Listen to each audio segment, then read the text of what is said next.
Ooh, what's up, Internet? My name's Nerdy. And I'm Claru. And this is the Eye of the Bedlam Bride. Hell Week yeah. 1 on the Nerdy. The Wordy. The book club. We are covering Prologue through chapter 27 today. Did you read chapter 27? Wait, what?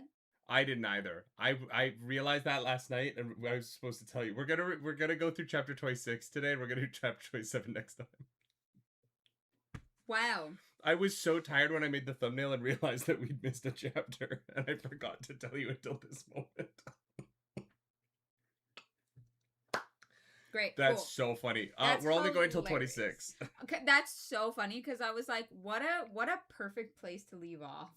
I was so tired last night, and it was like 1 o'clock in the morning, and I was like, oh no, I didn't make the thumbnail. And so then, no, I think it was like actually 11:30. Mhm. It wasn't that late. I was so tired, and I was like, okay, in the morning, I'm going to tell Claris we have to listen to chapter 27 before book club. I will remember this. And then I did not remember that until we started doing the intro just now. Yeah. Wow. Sorry, y'all. Sorry, we're everyone. frauds. Is the... Oh, my God. What? Ba, ba, ba, ba, ba, ba. What? There we go. No. No, wow, that was so loud. I know, but... False advertising. So sorry. Our microphone has been turning on quieter than it's supposed to be. I don't know what's going on with it. Maybe the cable. Nah, maybe. I don't know. But then as soon as you touch it, it fixes itself. That's annoying. Nerdy Wordy Book Club. Hi, welcome. Hi. How you doing? We're back. We're back. That was a lot of chapters in a short period of time. Sorry about that. We were like, yeah, we'll have plenty of time to get these done. We'll do some while we're in Amsterdam. And we were in Amsterdam not only for MagicCon, but we were celebrating our friend Kevin for his birthday / bachelorette. And there were just... Bachelor. Sorry, bachelor party. I was there, so it was also a bachelorette party. Yeah. Yeah, and... No, you being there doesn't make it a bachelorette party. You're married. I'm a bachelorette, though. No, you're not. Yeah. You cannot... I date people. But you're not... But you're married. Okay. You're poly. You're not a bachelorette. Bachelorette means you're an eligible single. I am eligible. No. You are eligible. You are eligible, not single. Okay, fair enough. Anyways, a woman being present doesn't make it a bachelorette. We were very busy celebrating Kevin, and we were not able to get to these till we got home. So yeah. Thank you for being with us. Honestly, it was kind of fun to just like go hard into the book and like just do only the book and like yeah, just like hard focus on it. We were hard focused on it, that's for sure. Yeah. I don't know. It's kind of nice. Yeah. But I realized there's a lot of reactions for you guys. Ezekiel Sinyard, hey. Thank you for the super chat. Thank you so much. Welcome. New achievement. You finally attended a live book club. Yeah. Reward. You have to look at our stupid faces for 3 hours. So sorry. Yeah, I guess we were like, we'll do Saturday book club, and you know, there might be some new people who can join because I'm sure not everyone can attend on Fridays. People have work, people have lives, so yeah. I also have some new faces. So chat, be nice. I had an audition yesterday that I can't talk about, but I will say this: didn't go well. All right, whatever. You never know. Nope, I know. Okay, it was that one was on me, agent. Erudite Gaming, thank you for being here over on the Twitch. Hey. Clickbait advertising, false advertising. Shake my head. You're right. We should have listened to 27. How long is it? Could we just listen to it right now? Probably not. Rishi, also welcome back. It's 14 minutes. The Nerds Radiant, hell yeah, for 11 months. Do you ready to hear my name in the book? Oh, Rishi. Yeah, I imagine that's an experience that different people have in different ways, right? Like for you, there's a lot of books that you probably read in like Western media that have Rishi in them. Whereas like, I'm like, oh no, I hear David in books so often. I've never heard my name in a book. Ever. Never read my name in a book. Never heard my name in a book. You've seen movies with your name though. Nope. Yes, you have. Nope. There's a pretty famous one. I actually have no idea what you're talking about. And if you say The Little Mermaid, I will slap you. Why? That's not my name. Yeah, but when Sebastian says it, it is. No, it's not. Yes, it is. No, it's not. Look, not. I understand that everyone else calls her Ariel, but there is a character in that movie. Arguably, I would argue the character who says her name the most in that film, outside of Neptune's not in the whole time. Okay, who flips their R's when they say my name? I do. No, you don't. Ariel. No, you don't say it like that. I want to be very clear. That does not happen. So, yeah. I love that you're like, no one ever uses my name because they say it with a flipped R. Yeah, it's not my name. Sure. It's not. My name's in the Bible, so. Wow. What does that feel like? It's not great. There's a lot of Davids. Some weird propaganda that you're involved in inadvertently. Yes, Yeah, yes. I am the propaganda. Mm-hmm. I am the gay agenda. Dotem says never heard another person named Clarus, so that's also true. And who named you that? That one was on you. This guy. Yeah. Yeah. But it is derivative from the root Clarus, okay? Derivative from the root. I want to be clear where it all started. See, I just improved upon it. Okay. Clarus and I are fighting today. Apparently. Yeah, we're so mad at each other. I guess so. Blue is Blue says, my name is in a book now, but only because I gave the author money. That's very funny. Incredible. Yeah. Anyways, we're back from Amsterdam. We're about to jet off to Gen Con. So you're probably going to get some reactions for the next chunk of the book this soon. Weekend, probably. Yeah, well, and we're filming Students of Strixhaven Season 3 when we get back. So our schedule's a little fucked forever. If I look tired, it's because I am. Yeah. We're fine. Yeah. Jared Poulter says some people claim David in the Bible is gay, so. Which David in the Bible? You know King what? David? Or like Lil David. David and Goliath. What? I love that you thought I was going to know you were talking about the David from David and Goliath. Yeah, by you saying David. Lil David. Yeah. Because he's smaller than his opponent. Oh my god. That one's not based off of you. There was a period of my life where my family called me Lil David until they realized I did not like it. Fair. You know what? Oh, I know that's the same David, Pinky. I don't think Claris does. No. Yeah. No, I read like a kiddie abridged version of the Bible when I was a kid. It's like, like this big, and that's about it. Yeah. Yeah. Claris thinks Gamora is the alien from Guardians of the Galaxy? Yeah. 100%. Yeah. Yeah. Can confirm. That is Gamora. That is Gamora. Mm-hmm. But why is Gamora?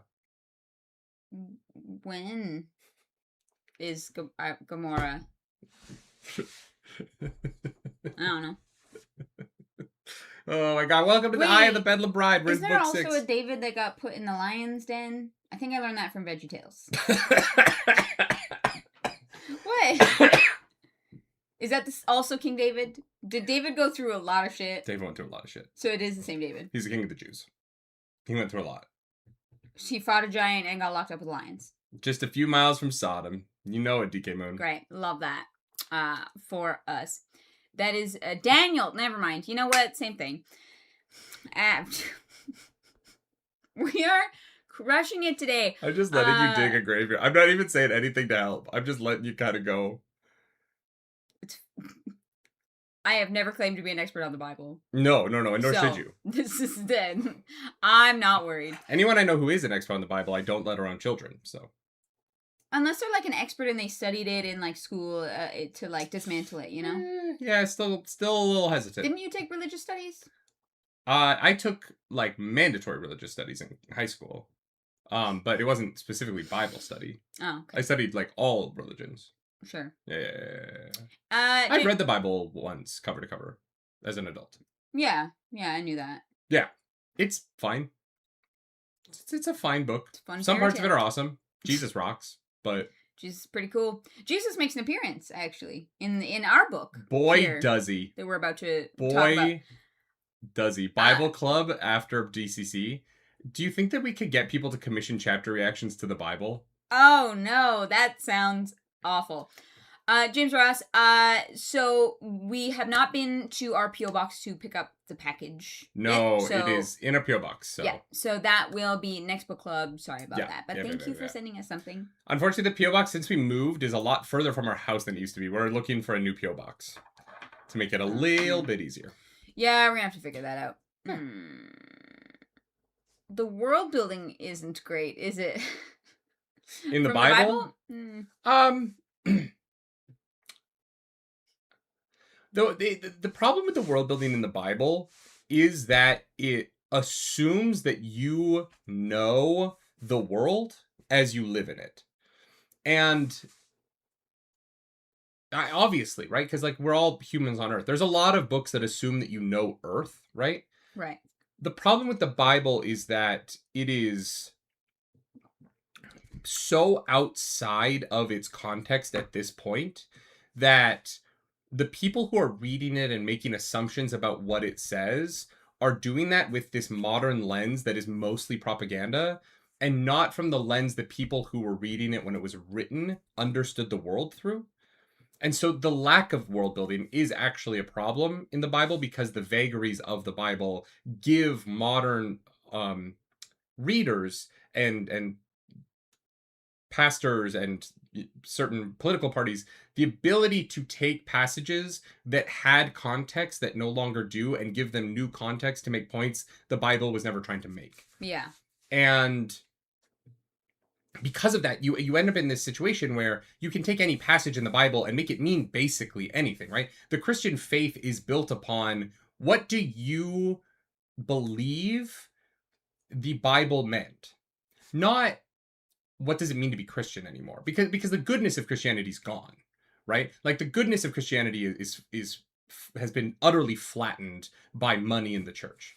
And there are still good churches, right? I do believe that. Yeah. But the majority of the institution of the church is political propaganda at this point. Yeah. And how we move forward with that knowledge is going to be one of the trying things of our times, right? Like in the United States, we're seeing the political apparatus use the religious right to radicalize young people into truly dangerous beliefs. In parts of Europe, you're seeing it used to control populations and control population movements. In Africa, it's being used to pacify people who maybe shouldn't need to be pacified. It's a the Bible has become the weapon of the institution to mollify the people, and that's dangerous to me. And it's working, right? It is working across the board, and it's really hard to work against that propaganda because people view it as so inherent to their personality and to who they are. Yeah. Right? I am a Christian is a thing that someone will tell you before they tell you anything about themselves. Mm-hmm. And that doesn't mean anything. Like you have to dig through so many layers of their Christianity to understand what they believe at this point in order to be able to engage with their Christianity on any level. Mm-hmm. Because Christianity is such an insane spectrum because of this inherent world building problem of the Bible being this vague document about the time it was written. Well, and with how many different versions there are. Yeah. As well, right? Like. And it's been curated and, you know, the Council of Nicene and all of the sort of ways in which we've picked it down to this current book.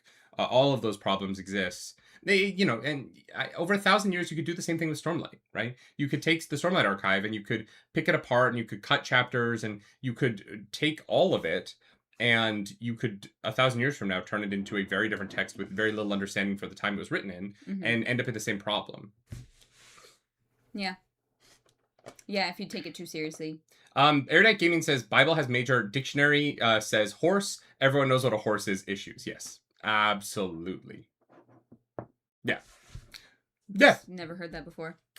Well, but it's true, right? Like there's a lot of books that you read where the world building isn't described because the world building is New York City 2010.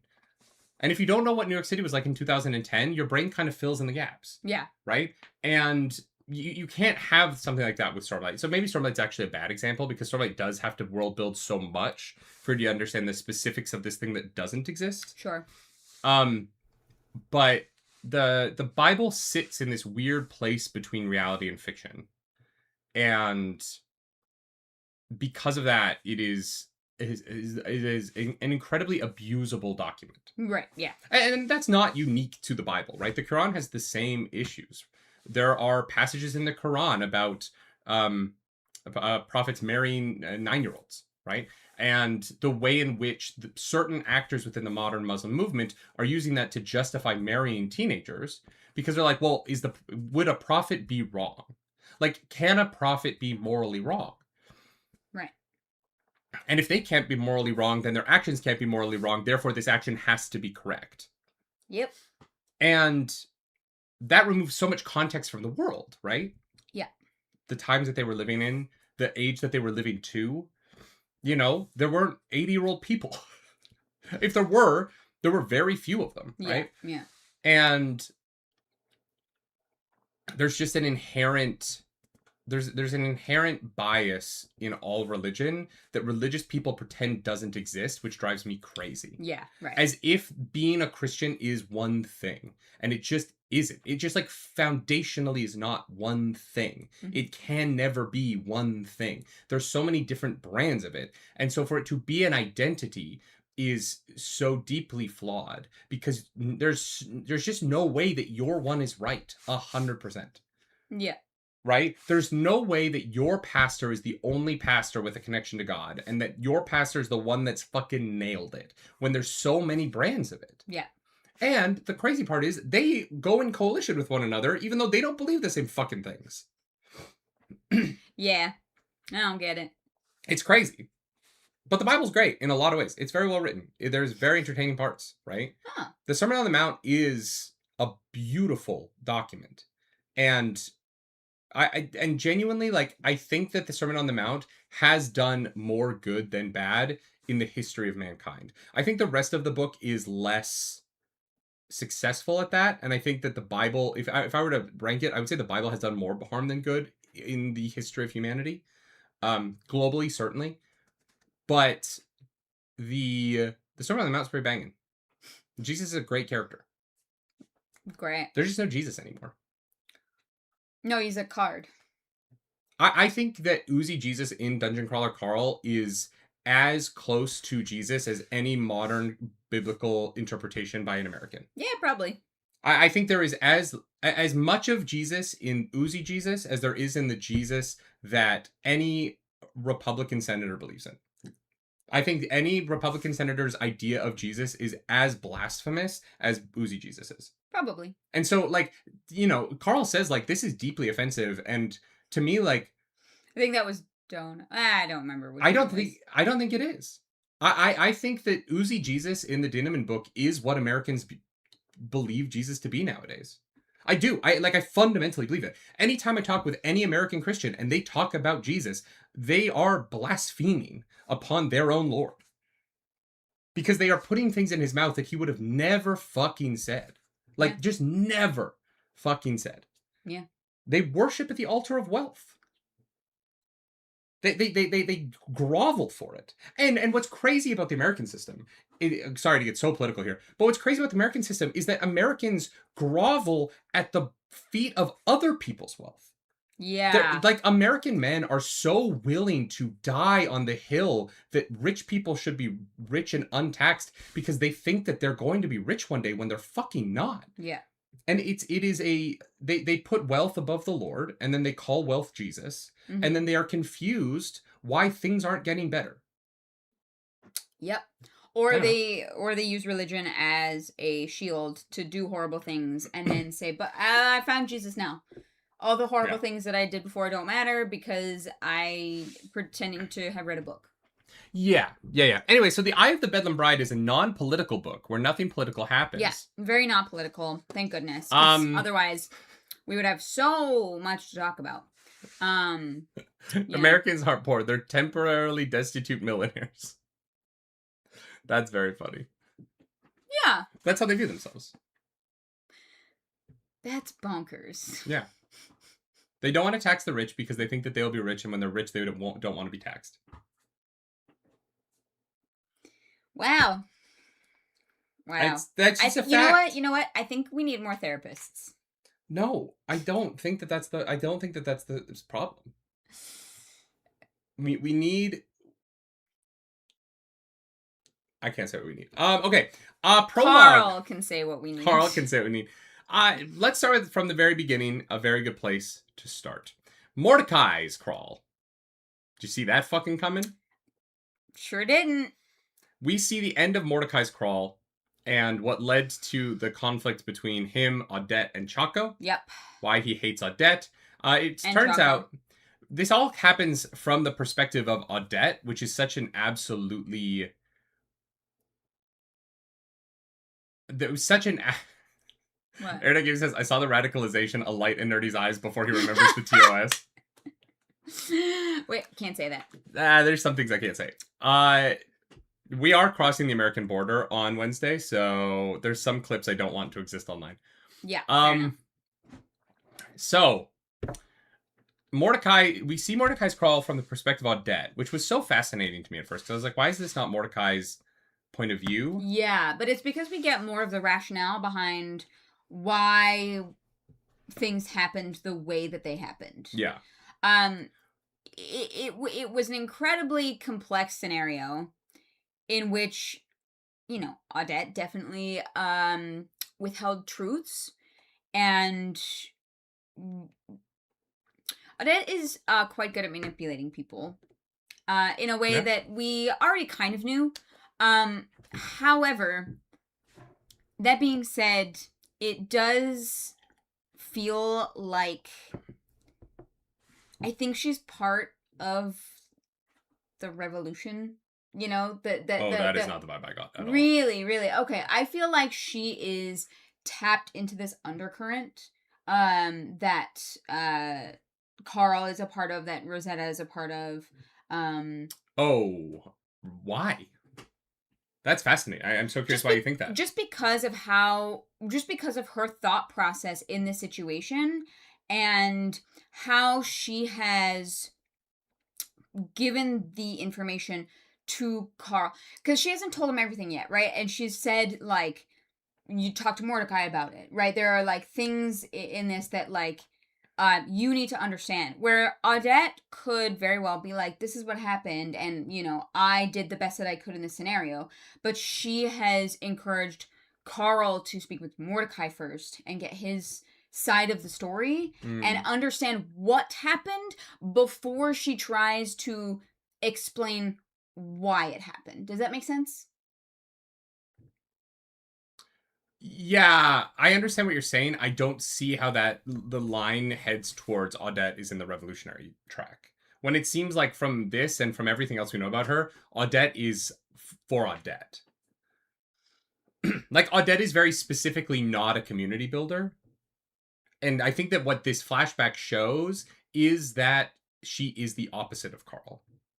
Is that she is willing to make this choice in order to save herself. And that, like, she literally... Because what happens here... Let's just get through what happens, and then I'll explain what I mean by that. Yeah. She has been bribing... oh my god, what is the woman's name? Huan Qing Jinx, right, who is a incredibly wealthy socialite and CEO, and often deity in the crawl. Yeah, she like picks the same god every time. She's been bribing that person to help them get to the end of this level, which is the 10th floor, and use god magic to open the final key so that they can open the box. It's a MacGuffin. They need a god to pump spells into the box so that they can use the divine magic so that the box opens, so that they get the key, so they go down the floor. Mm-hmm. And Huan Qing Jinx understands her role in this and is bribing Odette in reverse, pulling a classic bait and switch and asking for more money at the last minute when the stakes are the highest. Money that is basically irrelevant to her. That's irrelevant to her, but not to Odette, because Odette needs this money because this is her last crawl and she's getting out, but she needs that money to be a citizen and be guaranteed oxygen. Yeah. The way this plays out is Mordecai is coming up on the rear and comes up with a plan to kill himself in order to save everyone else, not knowing about the bribery with the Huan Qing Jinx side of this. And Odette gets Chaco to stab a dart into Mordecai's brother so that the god that... This is actually very complicated to just describe. Huan Qing Jinx is in her god form. Wanting Jinx kills the other god. There were 2 gods. They could have used a second god. They can't anymore. Yeah. And so Chaco stabs Mordecai's brother with a dart so that Mordecai's brother gets transformed inside of this, like, basically protective shell area into the Wanting Jinx god so that she's trapped in there long enough to open the box so that the key opens the floor to the door. This kills Mordecai's brother. And the reason why Odette does this is that if Mordecai's brother dies and Mordecai goes down a floor, she gets more money. Yeah. And if Mordecai dies and Mordecai's brother goes down the floor, she only gets the 10th floor money. And the 11th floor money is enough for her to live and be guaranteed citizenship and all of these things. Yeah. And 10th floor money isn't. Mm-hmm. And she prioritizes her future safety in this moment over Mordecai's brother's life. Yeah. And she takes that choice away from Chaco. She lies to Chaco about how it's going to go. She misleads everyone. She lies to Mordecai. She lies to Chaco. And she doesn't give this opportunity to Mordecai's brother to make this choice. She makes his choice for all of them and misleads them into it so that she can have more cash. And that is a decision I don't think Carl would ever make. And that is a decision that makes me think she is not a cookbook holder. No, sorry. I don't think she ever held the cookbook. I should, I guess, clarify that. I think that she... We know she didn't hold the cookbook. Yeah. Because her name would have Because her name would have been in there. No, I think that she has recently allied with this, like, outside influence of people trying to stop the crawl and, like, bring it all down. Because I think she made that decision... And she, like, warned Carl against people exactly like her. She has that awareness, and I do think that she like so much time has passed where she's watched this over and over and over again that I think just based on her actions, her remorse, like, that I feel like she actually does care. I think that she might be a part of it. Not that she, like, started it, not that she built it, not that she is, like, personally, like, making it happen, but that she was recruited and is going to be helping us in that manner in the future. Because she also has this huge platform, right? Yeah. She is a person that that this organization would love to utilize because she has such an incredible reach and large audience that listens to her and respects her. Yeah, I think that that is entirely possible if Odette sees something to gain from it. But I don't think Odette does things out of the goodness of her heart. And that's not necessarily a bad thing, right? Like, being altruistic in the ways that you can see how you get something out of it is not the end of the world. It's still altruism, right? Yeah. Altruism doesn't have to be pure to be altruistic. Sure. Altruistic can be a little tainted, and that's okay. Yeah. Right? And I've been thinking, like, our charity stuff, right? Yes, is our charity work altruistic? I think it is. We raise a lot of money for charity. We work really hard. Does it also benefit us and our platform that we are viewed as those charity people? Sure. Absolutely. We also get to do something we love for doing for fun. Yeah. Like, now, granted, we lose a lot of money on the charity event every year because we don't, any expense is on us, and we don't. We usually donate. We donate as well. a bunch of money. Yeah. But at the same time, we donate a bunch of money to the charity event every year, right? And that's a tax write-off for us. Mm. You know what I mean? Like, at the end of the day, I thought only if it was donated to a Canadian charity. Oh, that's right. We thought it was a tax write-off, and it wasn't. It's actually not. So it wasn't. I don't think. Embry says, I think altruism is by definition selfless. I understand that people push that narrative, and I fundamentally disagree with it. And you're not, I'm not saying you're wrong to say that people say that. People do say that. I think that the idea of altruism as being definitionally selfless is that's why I think taken to an extreme that I don't think exists. I think that's why Embrys is saying we have a different word for what you're saying. But no. Because philanthropy is like the job of it. Altruism cannot truly ever be 100% selfless. And that is why I find that narrow definition of the word difficult. And this is what I'm directly pushing back on the way that people use that as the definition. So you think it's like a make-believe word that doesn't actually exist in real life? No, I'm saying that altruism exists. I'm saying that defining altruism as being so selfless that you can't think of a way for it to be selfish at all makes it impossible. That's what I'm saying. So it is literally a fantasy because you can't change the definition. You can't change the definition of a word. We change definitions of words all the time. I'm like saying fundamentally. I'm saying you. But what I'm Right? saying is that the way that people use the word altruism is what I'm saying, and the way that people define altruism in a dictionary doesn't exist. Altruism exists in the world, and we use it and we mean it. It does not exist in the like very narrow bullshit way that the dictionary is like, it has to be entirely selfless. That doesn't exist. That's not real, right? That doesn't, there are too many people who live very altruistic lifestyles who gain so much value out of it just by how it makes them feel that the saying that those people aren't altruistic because they love what they do and their lives are fulfilled, that is still a selfish reason, right?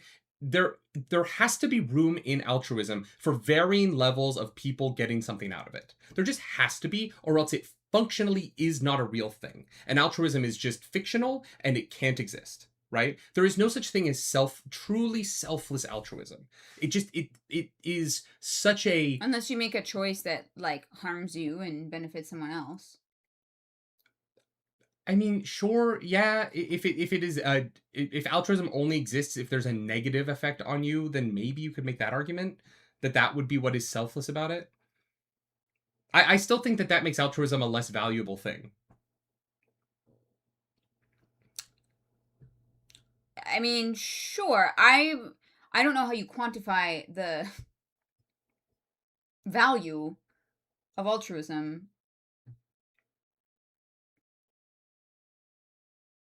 What do you mean? You just said it makes it less valuable. And I was like, I don't really know how you quantify that. Because I think that altruism, if you have to define altruism with the context of a bad thing has to happen to you and a good thing happen to somebody else, I think that it becomes something that is very hard to push people to strive for. Right? I think that altruism... Well, unless, okay, you use your spare time to volunteer at a soup kitchen or something like that. Yeah. Yeah, that's altruistic. Sure. My argument is that the people that argue that if you enjoy that time, you're no longer being altruistic because you are community building and like making your life richer, that somehow, that there is an argument against that, saying that if that is not altruistic if you like it, right? And that's what I'm pushing back on. Which, if that is the case, then altruism doesn't exist. Right, which is what I'm trying to say, right? Like, I'm saying that, like, So it just depends on whether or not you believe that getting some kind of, like, warm, fuzzy feeling from it makes it not altruistic anymore. I'm not arguing that. Mm-hmm. I'm saying people argue that. Right. And that, like, you, like, and it's specifically, like, bad actors, in my opinion, arguing in the scope of altruism being bad, right? Like the people who are specifically arguing that like people who enjoy charity work are not working hard enough or like not participating in society in the right way. Yeah. And I'm saying that like I believe in altruism is this thing where there are levels to it. And it is easier to encourage people to do altruistic things if they believe that it is okay for them to enjoy it. Then if you make altruism and charity punishing. Right. It's like... So you think that by defining it as truly selfless, like you may disenfranchise people from like pursuing it? Maybe not disenfranchise, but disincentivize. Yeah, sorry. I think that there's a real... I think that one of the things that... I think that one of the things about our charity events that I'm always trying to push with them, and we talk about this a lot, is like, how do we go about doing charity in a way that everybody gets something out of it? The players get to have a great time. The donations get to come in because the audience gets these like fun moments that they want. Like, how do we design our charity event so that everyone gets something out of it? Right. And it doesn't feel like a trudge. It doesn't feel like we're begging for money. We're not just sitting there asking people to donate. We're saying, like, this is the thing of value that we have. We are getting value out of this because we're having fun, right? We're all having a great time. You're having a great time watching it. You can affect it and like do what you want to us through it. So everyone involved, we're doing an altruistic thing, and we're going to raise $30,000 for Doctors Without Borders, right? And that is the altruism part. That money, all of that, it's altruistic, despite the fact that every other element of it, from the cast to the audience, was a great time, and we had fun. Right. We made some jokes. We had a good time. I think this is what all galas are built on. Like, God, I went to the Alicia Keys Black Ball. Everyone's in tuxedos eating the fanciest dinner you've ever seen in your life. And they raised like $27 million for charity. Yeah. That $27 million for charity isn't tainted because they had a really fun night and Lenny Kravitz played American Woman. But some people think that it is. Yeah. Some people think that $27 million raised for charity is somehow like bad charity money. Yeah, because the people went to an event where they had a great fucking time. There are people that think that you have to put yourself down or like undercut yourself or even sometimes actually harm yourself to make the world a better place. Which again, I think that circles back around to religion in a way. Oh, 100%. Like that you're not allowed you're not allowed to feel good. That's basically, like, I feel like the baseline of a lot of religious beliefs is that it's not about you feeling good, it's about other people around you, or pretending like it's about other people around you. Yeah. Yeah. Yeah, I think with Odette, there is a world where if she was connected to this in some way, that her connection might be a little suspicious and nefarious in the undercurrent of it all. But I don't know what it is. I just feel like she seems on the surface like perhaps an ideal recruit for the Pacifist Network. That's why I don't get a single vibe of that off her. I think Odette is a problem. All right. Like I think Odette is going to. I view Odette as more of a villain in our story than a hero, but she's a villain that we are currently looking at as a potential ally. I just don't trust Odette as far as I can throw her. Yeah, that's what I mean. I think her connection. Although she's on a hover. Well, actually, I shouldn't say that. She's on a hover chair, so I might throw her, and then she just like goes forever. You know what I mean? That's why I'm like, her connection to it might be nefarious, but I do think that she may have some connection to it. Yeah, and maybe she can be bought. You know what I mean? Here's the thing with Odette, and the thing with sometimes people who get comfortable in the system is I could see Odette being the kind of character who struggles with the. I think that she might think that she's a revolutionary until it looks like her life is about to change, and then suddenly the system becomes very important to her. Yeah, maybe. And like, there are people like that, right? There are people who I look at a lot of like Democratic senators in the United States like this, right? They speak a good game, man. God, when they're out campaigning, great game, but they cannot vote against the system because the system is benefiting them. And the majority of the people who have the time to come talk to them are also benefiting from the system. And Odette feels like more that kind of character to me than, I don't know. I think it's totally possible. Yeah, but I really, getting this from her perspective, I thought was the perfect way to start off this book.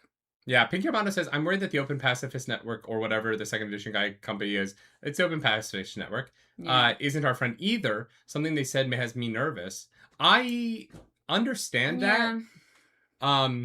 Bring down the system, but don't take my money, right? Yeah. I think they're our friend in the destruction of the system. In us surviving to help them do that, maybe not. If Carl is fine as a martyr, then I'm sure that they are okay with that. I think OPN is our ally insofar as burning everything down. But sometimes burning everything down burns you down as well. Yeah, it does have consequences. It's there's a whole segment in this book about we'll get to that. But Odette feels very much like the politicians who are like, well, we can't lower house prices because then what happens to all these seniors' retirements? Yeah. That's a legitimate argument people are making right now. Is like we actually cannot fight the housing crisis because that's where people put their money for savings. And we're going to hurt the savings of 70-year-olds. And so everyone has to be miserable. That is the actual argument right now that we are living under. And that feels very Odette to me. Oh no, I do want it to change. This is bad. The crawl is bad. I need my show to still make money, though. Yeah. Yeah.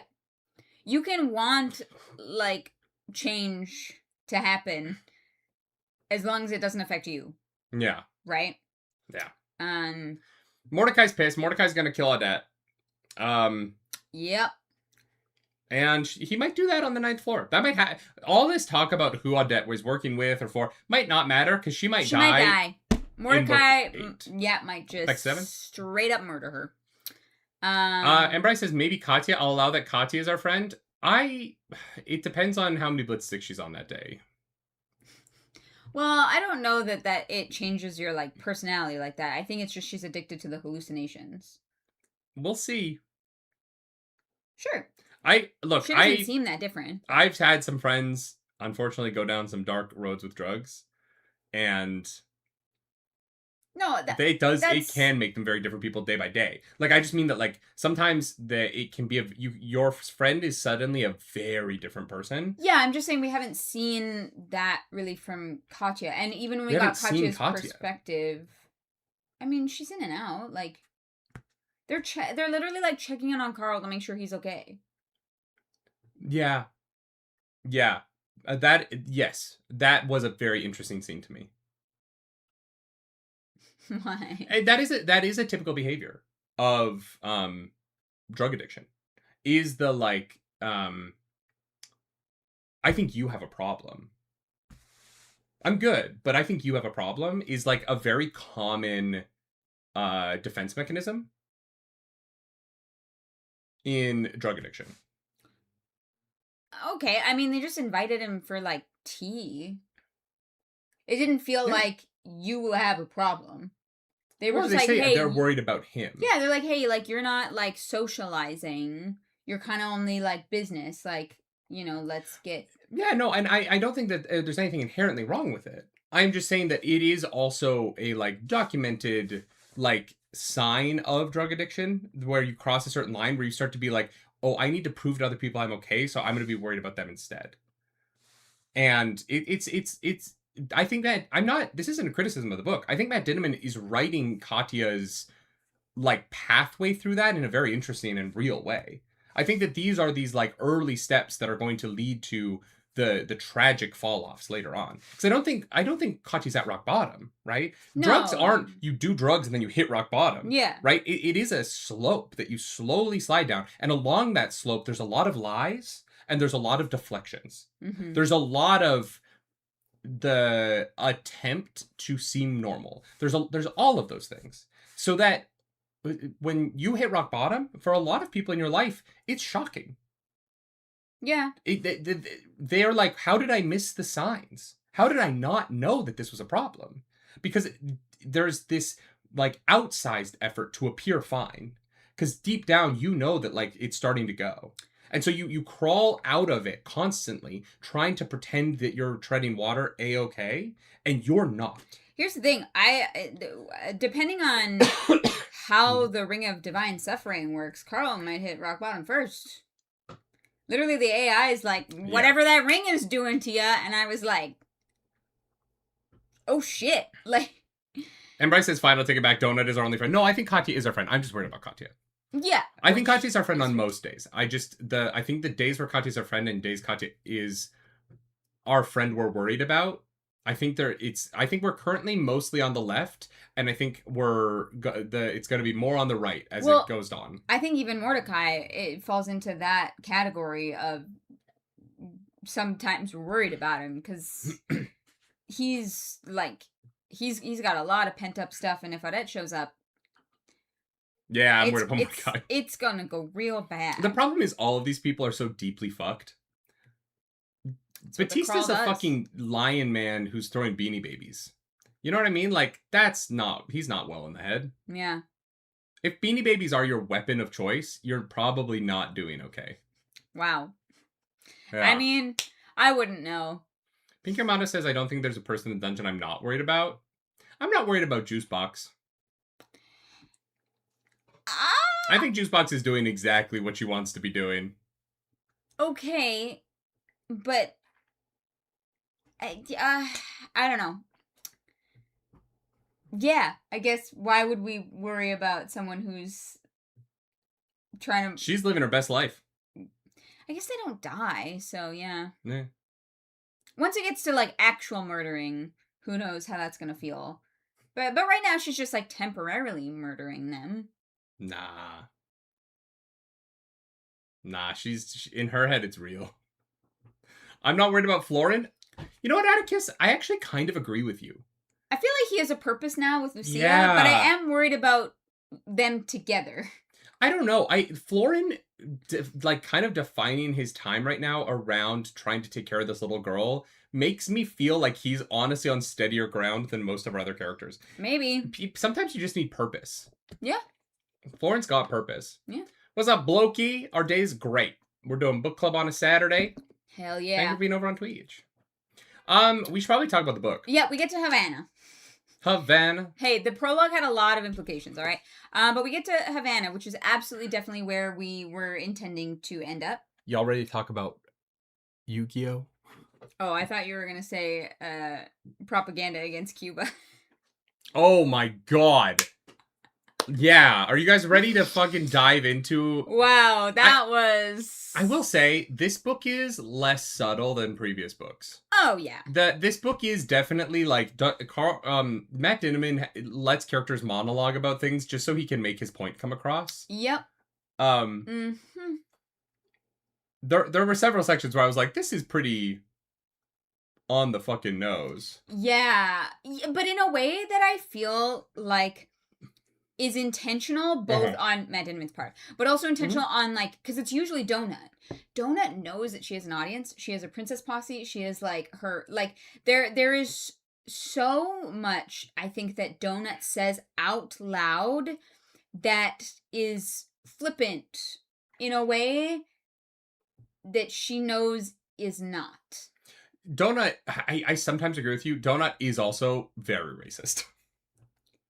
I mean, she's a cat who's learned things from watching political I'm ads. not saying there's no reason why she's racist, but Donut is a judgmental racist character. Oh, like against dogs. And other cats. That show cats. I don't know, man. Yeah, that's some weird beef. Look, I'm not saying that, like, pageant people aren't racist. They are. But Donut's pretty racist. Like, this book is about a white man helping his cat unlearn her racist beliefs.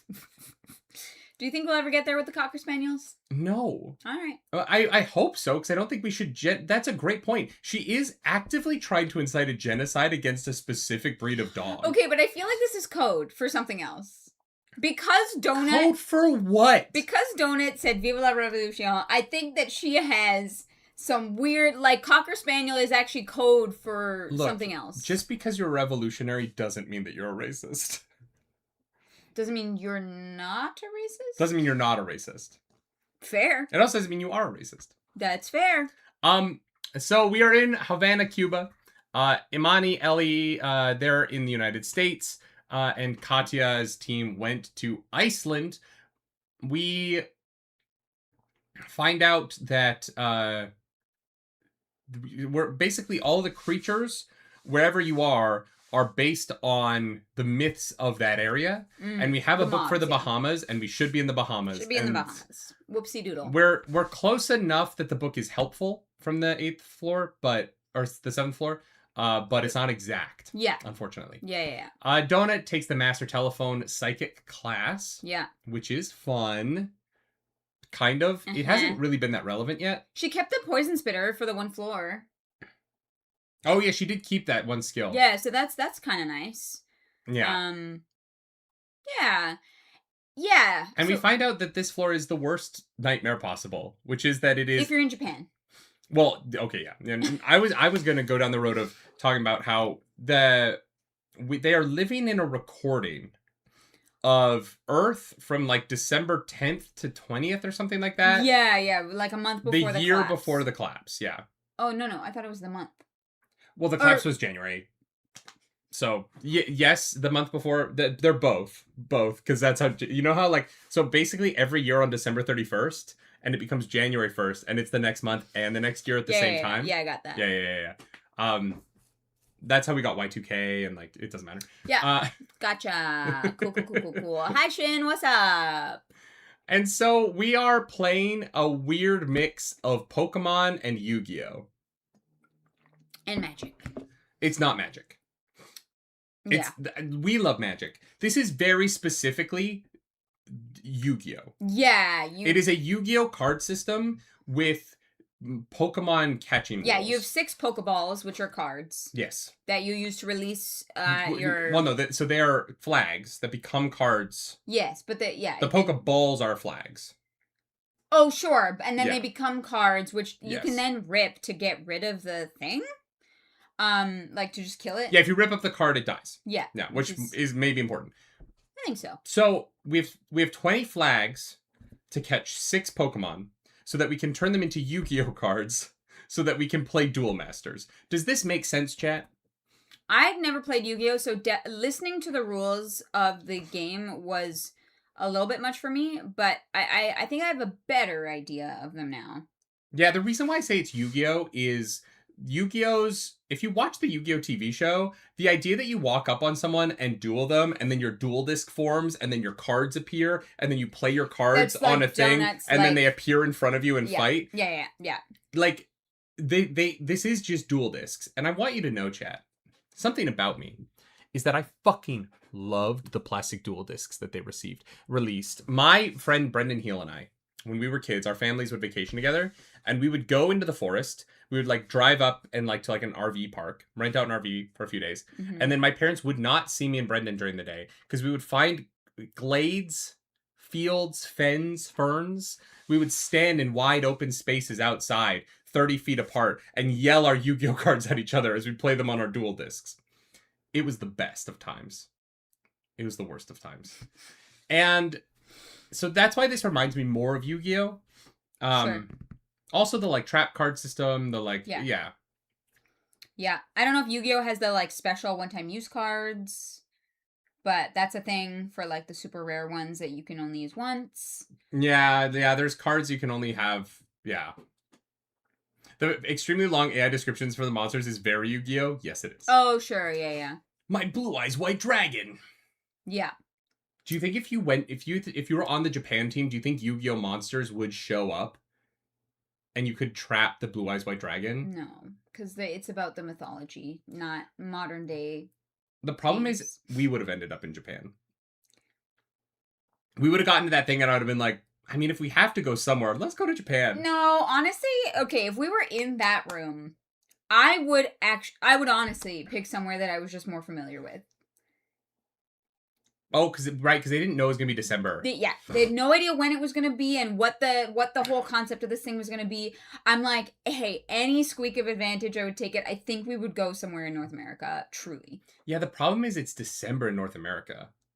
Well, and I don't know if you could pick Canada or like North, like I don't. We might have ended up in Florida. No, because Ellie picked the Pacific Northwest. Oh, so it's like different sections. Yeah, no. Carl was able to pick the Pacific Northwest, and they said no. We would have picked LA. Oh, God. What? What mythology does LA have? It just would have been, like, Hollywood monsters. It would have been, like, the creature from the Black Lagoon. No, it would have been, like, what's the Snyder movie that, is in Vegas, and they're zombies, but they're robots. So it just would have been zombies? Sure, yeah. I think there's zombies everywhere. Every mythology has zombies. Like, Elvis impersonator zombies. Yeah. So we gotta turn things into tiki totems and use them to fight. Chapter 2, we go talk to Mordecai. He is now Patrick from SpongeBob SquarePants. Pretty much. Samantha's back. He also can't see his own reflection, which that's rough. which is confusing. Yeah, I don't really get that, but sure. Your optic nerve is damaged? I don't know. Yeah, but like so vampires, the history of vampires not being able to see their reflections like directly comes from the silver in mirrors, right? And that because silver is a weakness to vampires, that they can't see themselves in the silver. Right. So like vampires should be able to see themselves in modern mirrors, first of all. Second of all, why can't a cyclops see themselves in a mirror? Well, they're a different race from a different planet, right? So I don't know. I don't know. But yeah, Samantha is there, and Carl and Donna get to open a fuck ton of boxes, including Carl gets a celestial box. Yes. He does get like a tattoo kit, like Signet has. Yeah. A stick and poke. Yep. A nipple ring for each Carl and Donut, matching nipple rings, and then a really cool back patch for his jacket, which takes up like the whole back. Yeah, its benefits are kind of nebulous because they adjust based on gods nearby. I feel like the back patch is going to be very important, but it also feels like a big liability to have your abilities switch constantly when gods appear, which shouldn't be a problem because gods shouldn't appear this early. But God, I feel like we're dealing with gods all the time. There's a lot of gods. Are you adding a nipple ring to your Carl cosplay, Nerdy? Oh, that's interesting. We can get you a fake one. Do I need to get my nipple pierced for cosplay? I have a magnetic one. I feel like that YouTube video might do well. Come with me to get my nipple pierced for my Dungeon Crawler Carl cosplay. I got my nipple pierced for Matt Dinniman is a good title. Wow. Yeah, I mean, it might make him uncomfortable. But I don't think it would. I think he would get the joke. You know what I mean? If it was like the thumbnail was like me in a Carl cosplay, I feel like he would think that's funny. Maybe. He seems like the kind of guy who would get the joke of it. Yeah. He's going to be at Gen Con. Yeah, our friends are on a panel with him. I know, it's very cool. It's very weird. Maybe we'll get to meet him. I doubt it, but maybe. You never know. Like you said, our friends are literally on a panel with him. I know. I cannot believe they're playing the game with him. Bring your heart boxers, and maybe we can get him to sign them. Oh, I don't think we can go to that panel. Oh, is it at the same time? I think it's the same as ours. Yeah. Shit. That sucks.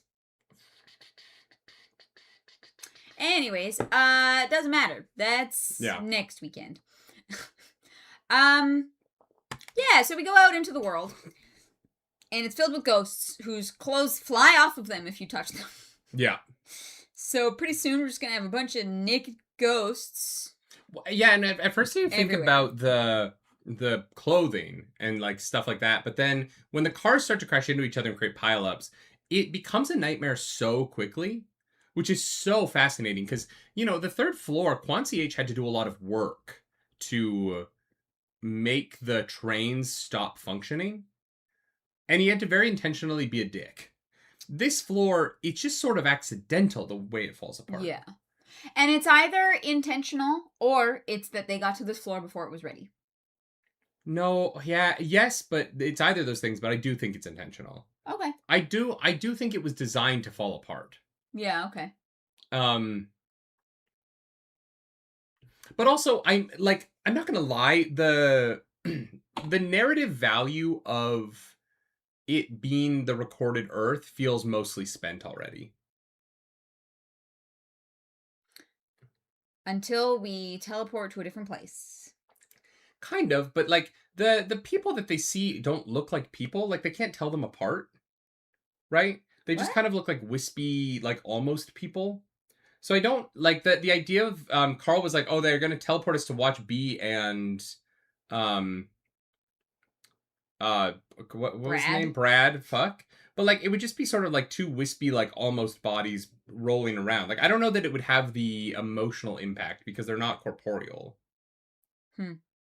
Yeah, I don't know. Yeah, so it just kind of seems like they're just the town where this got interesting was when they got to the town of the Gourmands, or what are they fucking called? I can never remember what they're called.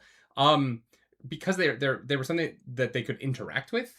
Whereas like once all the cars crash and the trains crash, there's just spirits floating around that don't do anything. Yeah, I think it is more the emotional impact of seeing Earth like being lost. Well, that's right? what I mean by it already being spent, because we walk out and like that emotional moment of Carl being like, "This is what we lost." But I think is so good. I think if we teleport to a place that Carl is familiar with, like I think that has that gut punch again in a way that's just more personal. Yeah. So you might be right, but I do think that there's one more chance for the fucking corporations to get another jab in there. Yeah, it's interesting. I feel like almost this would have hit earlier on. Harder earlier on. It's one of the interesting things about what they've been through, where they're all so fucking jaded at this point. That like Carl has a moment of being like, "This is what we lost. Back to more murder." You know what I mean? Like People, that might have been a lot harder. We don't get to see that though, so it doesn't matter, right? Like for the narrative of this book, yeah, we only get to see this perspective on it, and it's a brilliant moment. It is really good. I just don't know how many times you can have that moment. Like if Carl keeps walking around being like, "Man, this is what we lost," I think that it's diminishing returns here.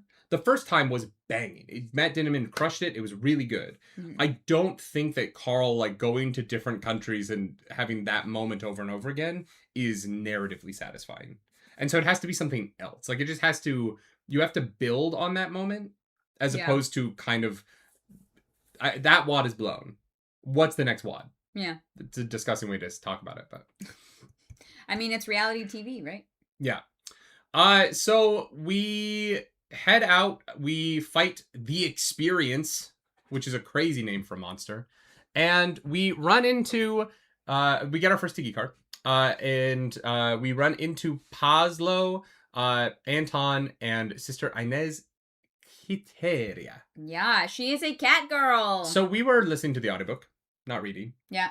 I thought his name was Paws, like Paws, this whole time, because she was a cat girl, and I heard Paws. And it's not until I was like looking it up after that I was like, oh, his name's Paz. Paws, yeah. I thought they kept saying paws, like he had big mitts. Or like I thought it was a nickname because he has big hands. Oh, okay. You know what I mean? And no, it's an actual name. And Oops. I heard cat girl and paws, and I was like, oh yeah, that makes sense. Yeah, they're on a team. Didn't think a fucking thing of the fact that I'm an idiot.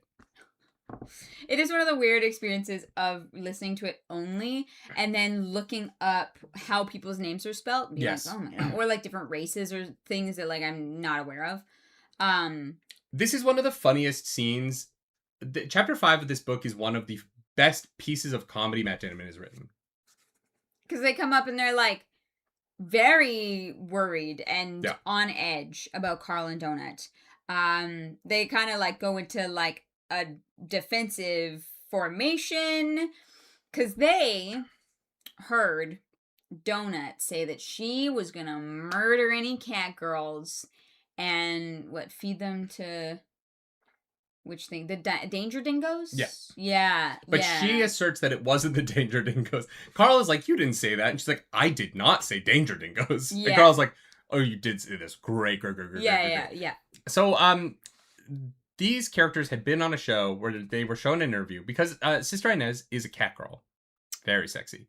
But she's a Havana Brown. Which is very untrustworthy. Which I'm not gonna... I need to look up what a Havana Brown is because, like, I don't... Okay. My favorite line is that, Donut's like, why did you pick a Havana Brown? And Inez is like, oh, I didn't get to pick it. Like, maybe because it's... I'm sorry, that's just a cat. There's not a lot of brown cats. That's just the normal cat. What do you mean? How the fuck could Donut tell that she was a Havana Brown? This is the least, like... That looks like a Havana Brown. What? Okay, I understand that this is a Havana Brown. What about the cat girl? She's only brown, right? That's like their distinctive features are just the full shiny short fur brown coat and the ears. Oh, okay, that makes more sense. There are not a lot of cats that are just brown. Very uncommon color. Okay. That makes more sense because I was looking at that cat and I was like, there are some cats that have like really distinguished features where if you turn them into a cat girl, I'd be like, oh, I get what that is. Yeah. Don't do that. What? I really think They've got the booties and like this, like the very specifically shaped face. Like, I know, as a cat girl, I'm worried about that. what? Just that art. Cat girls are already a weird line. Okay. I don't know. I take it back. Shut up, nerdy. I think that I have so much like about the racism of Aristocats and the Siamese cats that I was like, oh, we can't do that. Do you think they're just gonna make the cat girl Asian? In this dungeon, wouldn't surprise me. Yeah, okay, that's fair. We're about to talk about Uzi Jesus, so That's fair. No, but I was saying one of my favorite moments is that she's like, I don't know, maybe they have picked this breed because it's like connected to me somehow, because it's Havana or something. And Donut's like, I know you're a fucking liar because they come from England or whatever it is. She's like, knows the like intimate details of where certain cat breeds originated from. But like something that Sister Inez would probably not know. No idea. No, like average person would know that shit. Before Dungeon Crawler Carl, I think that I could name 2 cat breeds. Oh. Which was Sphinx and Siamese. Oh. It's not, but prior to these series of books, I didn't realize orange was a cat breed. What do you mean by breed? Like orange cats are like a breed of cat. Apparently I'm wrong about that. I don't know a lot about cats. I'm very allergic to them and I can't be... Yeah, I mean... Obviously... Is an orange cat like a kind of cat? It is memed as a kind of cat because orange cats tend to be fucking weirdos. With the so like then what are paws. the breeds under orange? I think at that point you're just kind of like a mutt. I don't know, man. They're just fucking dumb. Yeah. They tend to be either very smart or very dumb. Like they're almost all male. Ember eyes. Yes. What? So what? So fur color is in biology when you took genetics about recessive blah blah. That's why calico cats are only female because they can have different color. They can have all 3 different color whatever alleles. Is that what they're fucking called? And orange cats are almost, unless there is a weird mutation, males. Because of the genes. I don't know. I don't remember the terms for this. But yeah, I literally learned this. So if you have a trans cat, if you give it like a patch of color, that's gender affirming care. If you dye like one patch of if you have a white and black boy cat and you put brown patches of fur on him, I guess that shit's trans. That's there you go. Jesus Christ. Gonna start wow dyeing patches of brown on my cats and make them run in the cat Olympics. Your cats. Oh, when are we getting cats? We're gonna get a bunch of male cats and have them defeat the women at the sports. That's fascinating because I feel at least the female cats that I've known are more vicious. The truth is also that's also true about women and like human women. People think that men have size because we're big, strong men, but it's actually a defense mechanism against women being crazy. I mean, I ain't gonna. If women were larger and smarter, men would be fucked. Mm-hmm. Yeah. Yeah. We would live in a matriarchy. Yeah.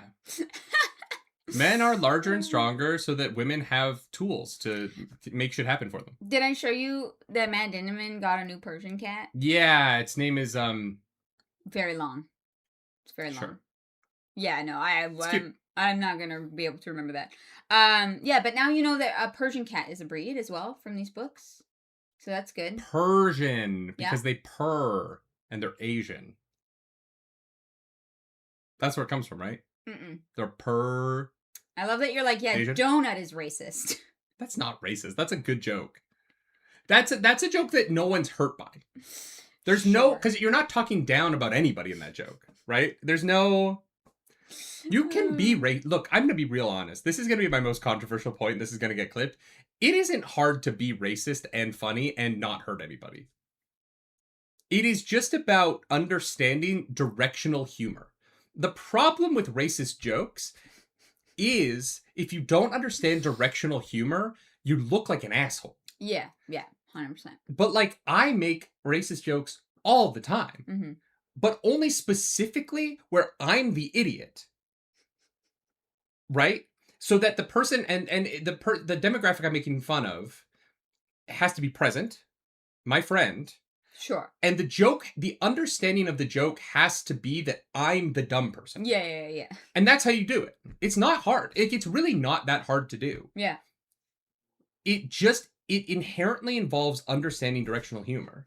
Yes. Well, a lot of people are just not funny and don't understand humor at all. So.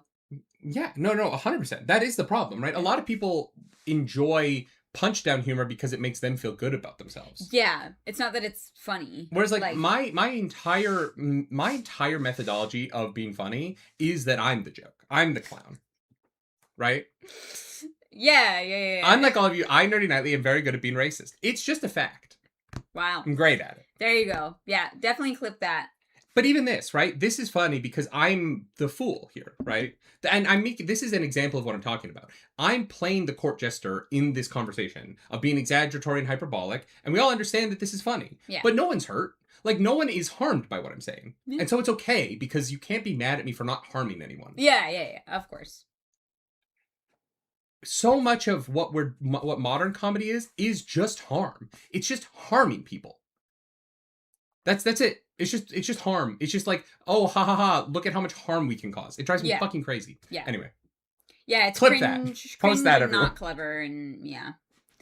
Yeah. Honestly, I think that's why I don't really watch a lot of comedy stuff, is because I don't have, like, comedians that I like, and I just don't sift through the garbage. Like, I thought Bo Burnham's Inside was very funny and well done and brilliant. And so I think I would, like, go watch a Bo Burnham special. But I just don't know many... Eric Gavin says, that's going to get you over the border, Dirty. I'm going to show the border a clip. You can be racist. It's hilarious. Yeah, there we go. That's your ticket. Mm-hmm. Yeah.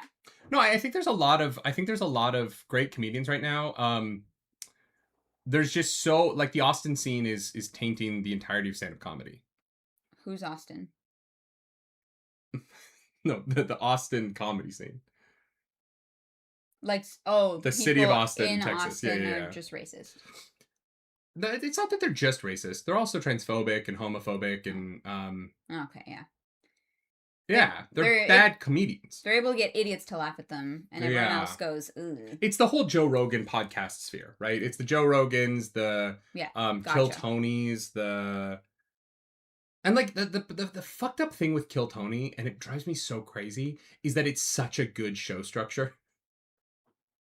Like Tony Hinchcliffe is not funny. Is it like untalented hack, and yet Kill Tony is such a good concept and structure for a show, and he's built an entire comedy career off of sitting on stage while other people are funny, and so people think that he's funny because the show has his name on it. Okay, yeah, it's like the whole circus. The Greatest Show. P.T. Barnum? Yeah, right? What does this have to do with P.T. Barnum? Didn't he, like, steal somebody's idea and then made it his own and, like, profited off of everybody around him? This is different because P.T. Barnum wasn't a circus performer. P.T. Barnum was just a businessman. Oh, I thought I don't know, I thought he was there, but that's fine. Yeah, but no one is like, P.T. Barnum was an incredible carnival barker, right? Like, P.T. Barnum was a businessman who fucked over a lot of people, and they mythologized him in a movie that makes it seem like he was this great dude when he was Satan on Earth. Yeah. P.T. Barnum would have 1,000% been in the Epstein files. Fair. P.T. Barnum was not I want to be very clear. P.T. Barnum was not a good person. That movie is bullshit. Yeah. I love that movie. It's so fun. It is a fiction. Yeah. It did not happen. P.T. Barnum was a monster. Great. Love that. We need to be real fucking clear. Because The Greatest Showman makes it seem like he was this, like, hero of the people who just went a little bit astray for a little bit. And he was a bad, bad man. P.T. Barnum would be the Kuatin in this book. Like, you know what I mean? Like... If P.T. Barnum could have produced a television show where people were forced to murder each other for money, he happily would have. Yeah, okay. Gotcha. And he would have loved it. Yeah. Cascadia and P.T. Barnum have more in common than P.T. Barnum and I didn't expect to and go The hard Greatest on Showman. P.T. Barnum. Yeah. Sorry, that was my bad for bringing it up. Anyways, our new friends and us, we go seal hunting. Because there's apparently some real strong seals, and they want a card. And they do kung fu. Kind of. Yeah. The seals are really racist. Like, even just the AI reading all of the Spanish words in the way that, like, I would read them feels racist.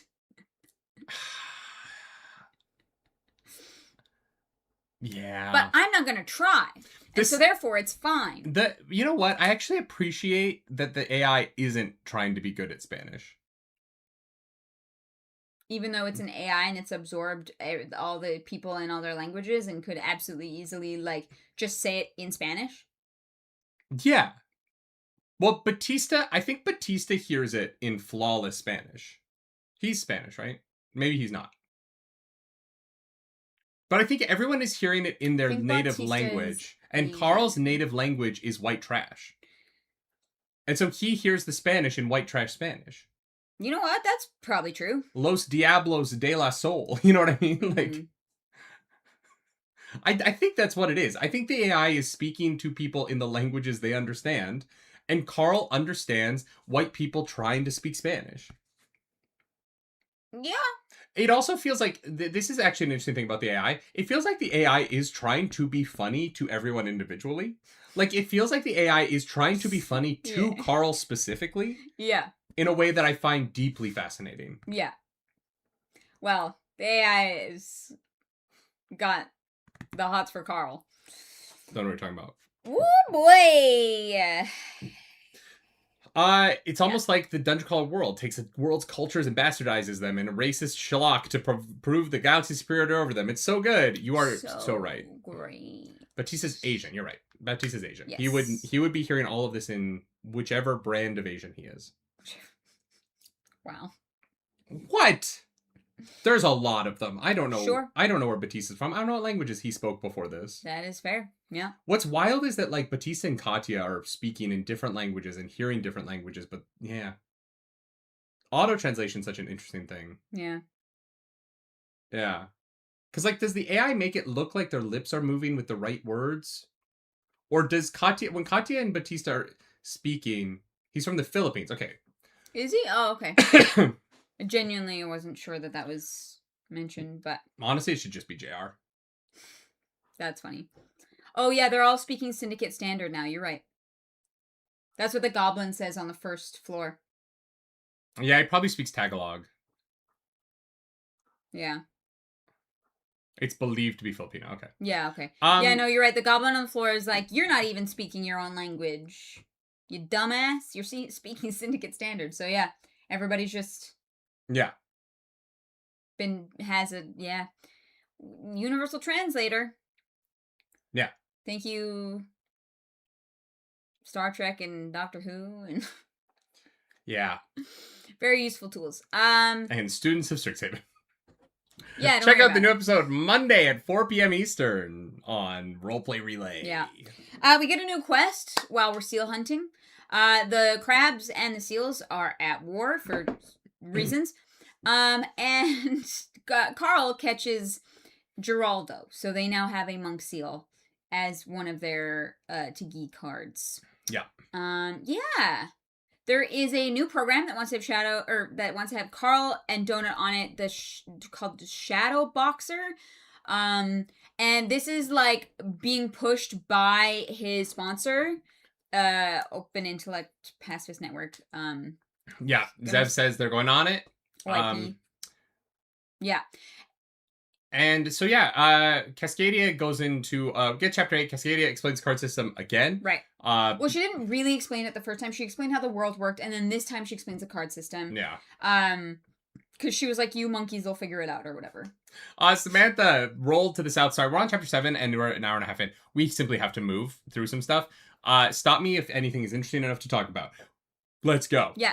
Samantha's been swallowed by a giant spider. Yep. And that spider's name is the Bedlam Bride. Yep. We have to go rescue Maria? Sure. She's many names. 100 kilometers away. We're going to get to it in a few days. We go into a mock battle arena. So we basically have a holodeck and we use our cards. Yeah. Unfortunately, the problem with our cards is that we're too scared to fight high-level things because you can die in here if the environment kills you. Yeah. But also, Mongo keeps killing all the low-level things before we pull a card out.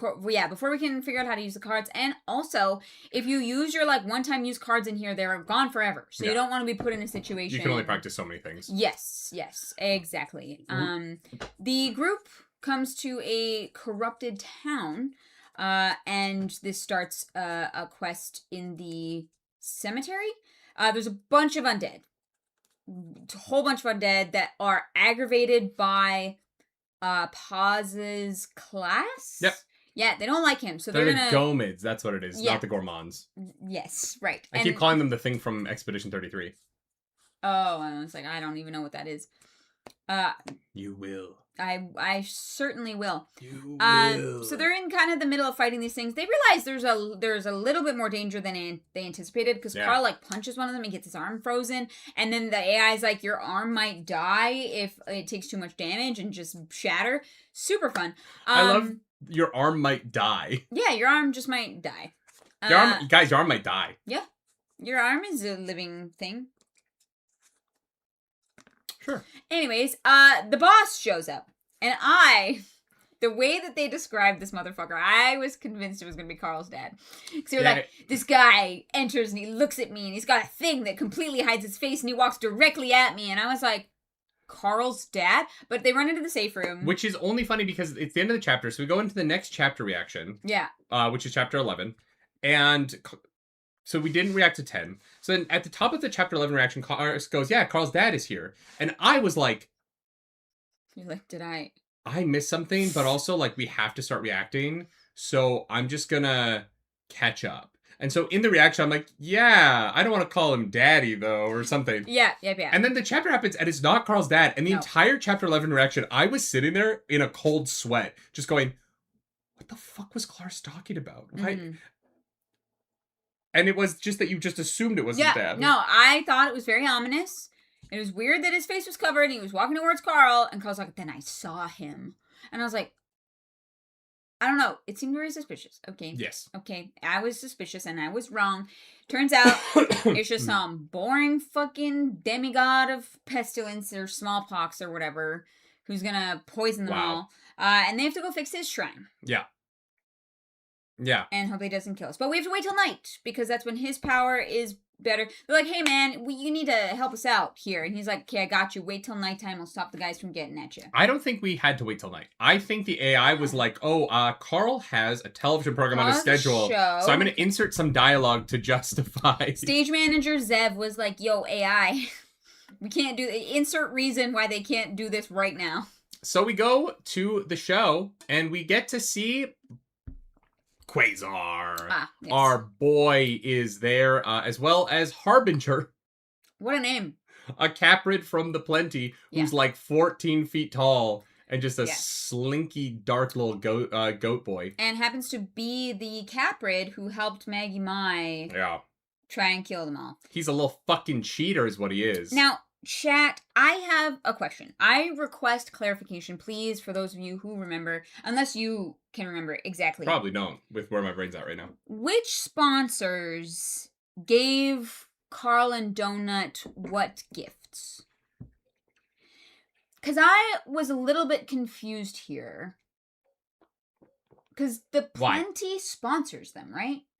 Yeah, but yes. This guy's a liaison. Yes. So he's not affiliated with the Plenty anymore. In the same way that Orin isn't like a member of the Volte. They're independent. Oh, so this guy is just an asshole. He doesn't represent the Plenty. Yeah. Okay. I was like, I'm very confused. He might be secretly trying to represent the Plenty in his way, but he is a liaison, so he is legally distinct from the Plenty. Okay. In the same way that, like, Orin was our liaison before and after Volte took over, because Orin is a Volte worm, but is an independent arbiter of the... It's like when you go to the Olympics and like the French judges are French judges, but they're still judges and they're not allowed to be biased towards the French. I just felt like I thought the Plenty was kind of on our side based on the gifts that they sent us, and he seemed to be very much like, fuck you, Carl, want you out of the dungeon. Yeah. But this guy isn't with that side of the Plenty. And legally can't be. Because he's a liaison. He has to be independent. Okay. Yeah. This isn't like a representative of the Plenty showed up. It's a member of that species shows up. But he's just got a job. He's not on the sponsorship team. Okay. Understood. Yeah. That makes things more clear, because I was like, wait, I thought we never... Yeah, okay. So, Rosetta Tiger. Or Thagra. What? I'm so fucking dyslexic, man. Wait, what did you just say? I said Rosetta Tiger. I don't remember her name. It's right. It's in the notes. Oh. Thagra. I read that and I said, oh yeah, her name's Rosetta Tiger. Yeah, that's the same thing. Yeah, so Rosetta is a former cookbook holder. Crazy. What? Yeah. Carl's able to figure this out because it's her name. Well, her name, but then also Zev is like, actually, she was more like you, Carl. She liked to blow things up, right? Which hints at her class. Yeah. Very interesting. Rosetta interviews both Donut and Carl interviews Donut about Earth TV shows, which are all wrong. They're showing the wrong things. It's supposed to be all about Gossip Girl, and it's not. It's like Gilmore Girls and Golden Girls and Dexter. Yeah. There's like a bunch of other shows in there. Yeah. And chat, if it's possible to decode whatever the fuck was going on in there based on those shows, let me know, because I'll try and go back and do it. But fuck, I had no idea what any of that could have meant. I don't think it's that important, but I did like the Dexter reference before we got the serial killer nun. Oh, yeah. There was a warning about the sister. Yeah, yep. They're communicating with Donut the way she's shown she's capable of. Yes. And then we get... So Quasar is here. Quasar is pushing back on this liaison as much as possible. In between the interviews, Quasar and Carl get to have a little powwow about the... Faction Wars situation. Yeah, he's like, hey, buddy, this is the deal. This is where your people are. This is as much as I can tell you. Talon Ramel says Dexter and Burn Notice. Right. I completely forgot listening to this about Burn Notice, which is a great show. Okay, starring Bruce was Campbell. I right? What? Was I right that was the show they were talking about? Because all they said was the guy from Evil Dead. And I was like, is it Burn Notice? Did you say Burn Notice? Yes, I did, in the reaction. That's wild. I didn't know you knew what Burn Notice was. Yeah, my dad used to watch it. I've actually watched quite a bit of it. The girl, I'm actually shocked. Oh. Hell yeah. I like Burn Notice. Yeah. The lead guy, I never really saw him in anything else ever, which is He's done some other TV stuff, but yeah. Okay, yeah. Yeah. No, Burn Notice was great. Yeah, I actually really enjoyed it. Yeah, okay, so I was right. Okay, Burn Notice is a generally loved show. Didn't expect that. Let's go. Hell yeah. But the guy's doing Law and Order. Good for him. Get that paycheck, you know. Watch Burn Notice, but hadn't seen Evil Dead, so I didn't get the reference. I have also not seen Evil Dead, but I knew all the references because of the musical, and then I knew he did the TV show and came back for it. And yeah, maybe for like Halloween. That'd be fun if we did all the Evil Deads in October. Yeah. Yeah, it could be. So our castle landed in the Lemig army, and our people kind of got out of there and managed to get to our own area, and they are currently building a stronghold for us, which is with the castle that they got, right? Yeah, and I think that our people are immortal, right? Until the faction war starts. Even though they're NPCs under our army, and so I think all the armies are locked until things begin. So I think they land... Well, no, because it killed a bunch of the Lemig army. The thing that they land on, because of the spell, because of the gate, because of the spell, it turns them into zombies. It's like a specific thing of that specific way of getting them there. So that was a specific instance. I don't actually know if any of the NPCs that Carl teleported can die, because I think they right now all have the exact same protections. Guests Oh, are the protected, guests are NPCs aren't. protected. Okay. Okay, never mind. One of the things that I am curious about is, does the Lemig army have the protection thing from the castle that protected against the attack of...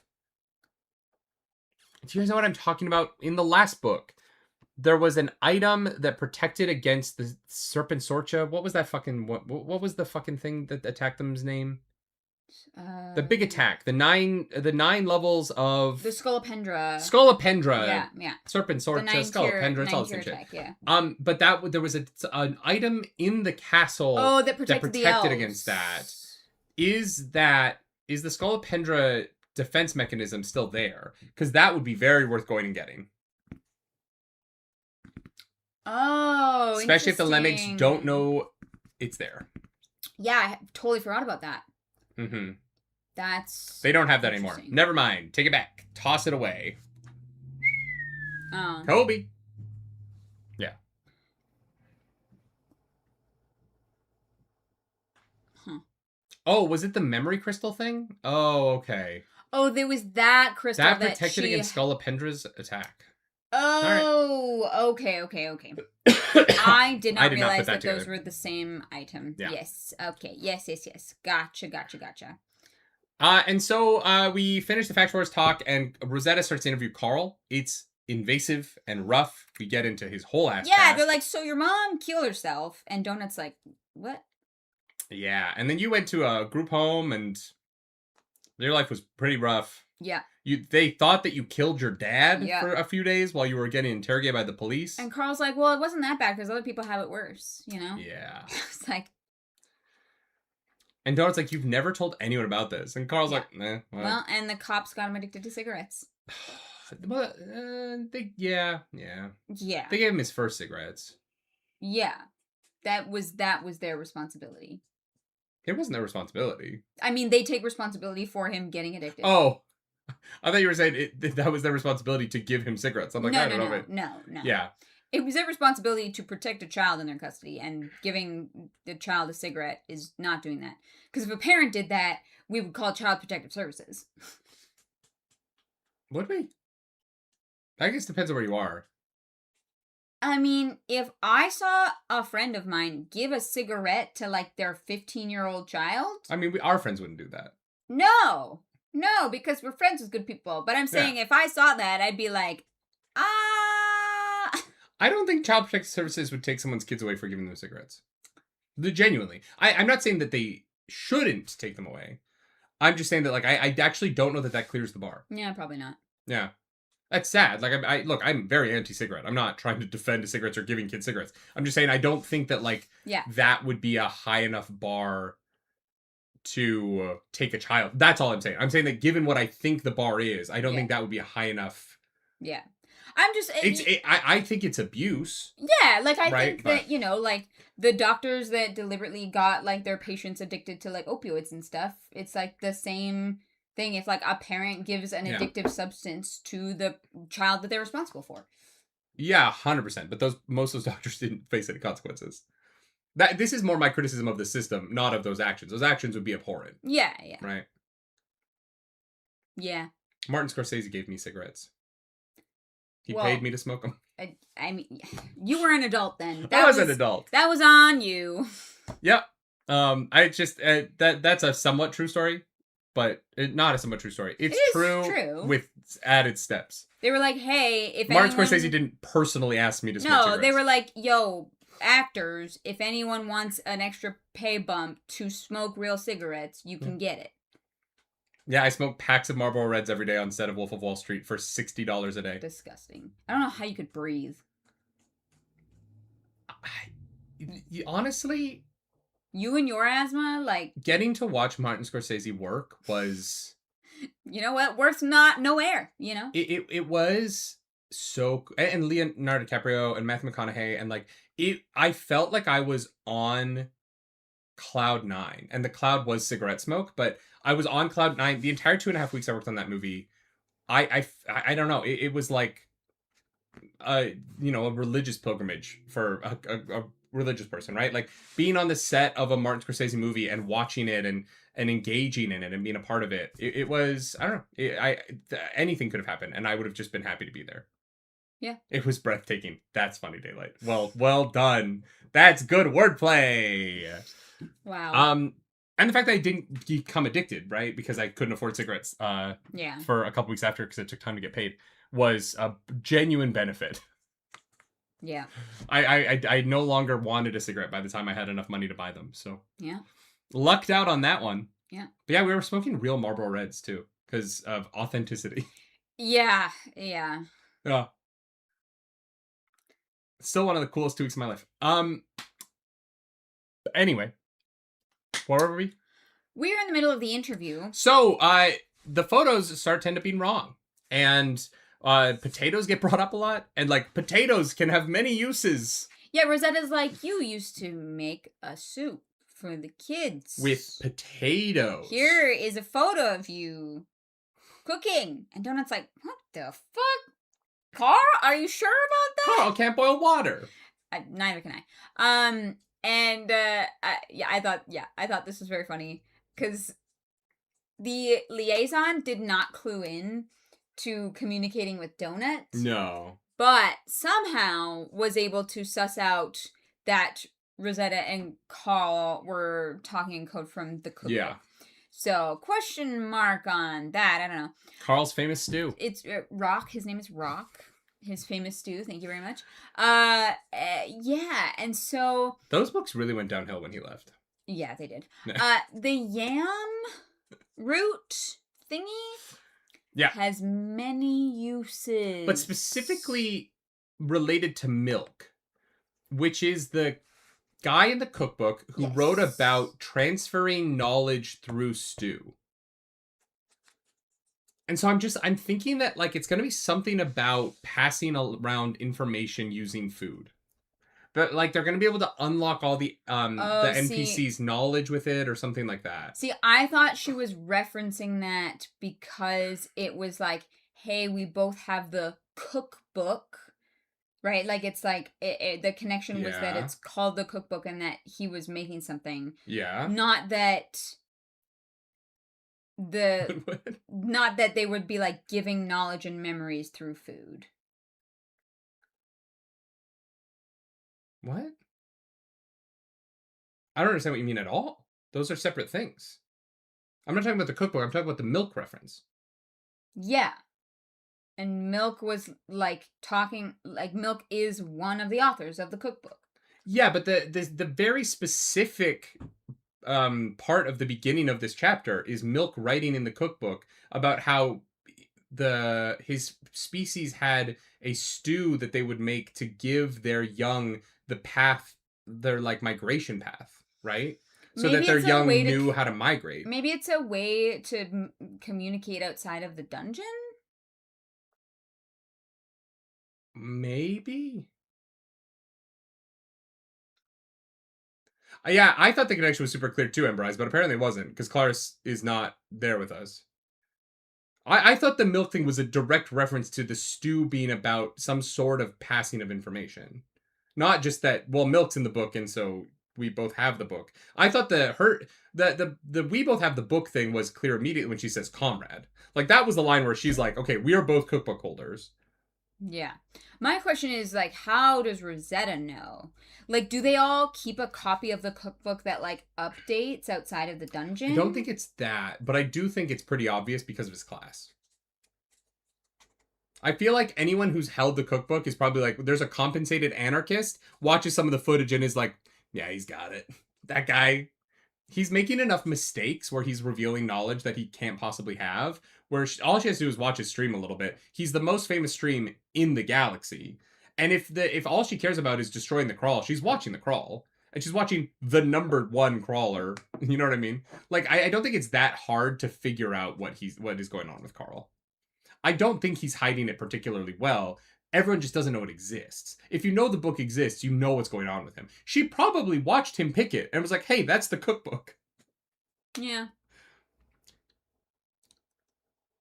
You know what I mean? Like, I actually think, because don't they call it No, they don't call it the Dungeon Anarchist Cookbook. No. But like when it happens, when he gets the book and he's like, "Oh, it's a recipe book." Yeah. He's like weird about it. I'm sure they knew immediately. Yeah. Remember, Carl is an unreliable narrator, so however much he's telling us he's being subtle, he is not. Yeah, no.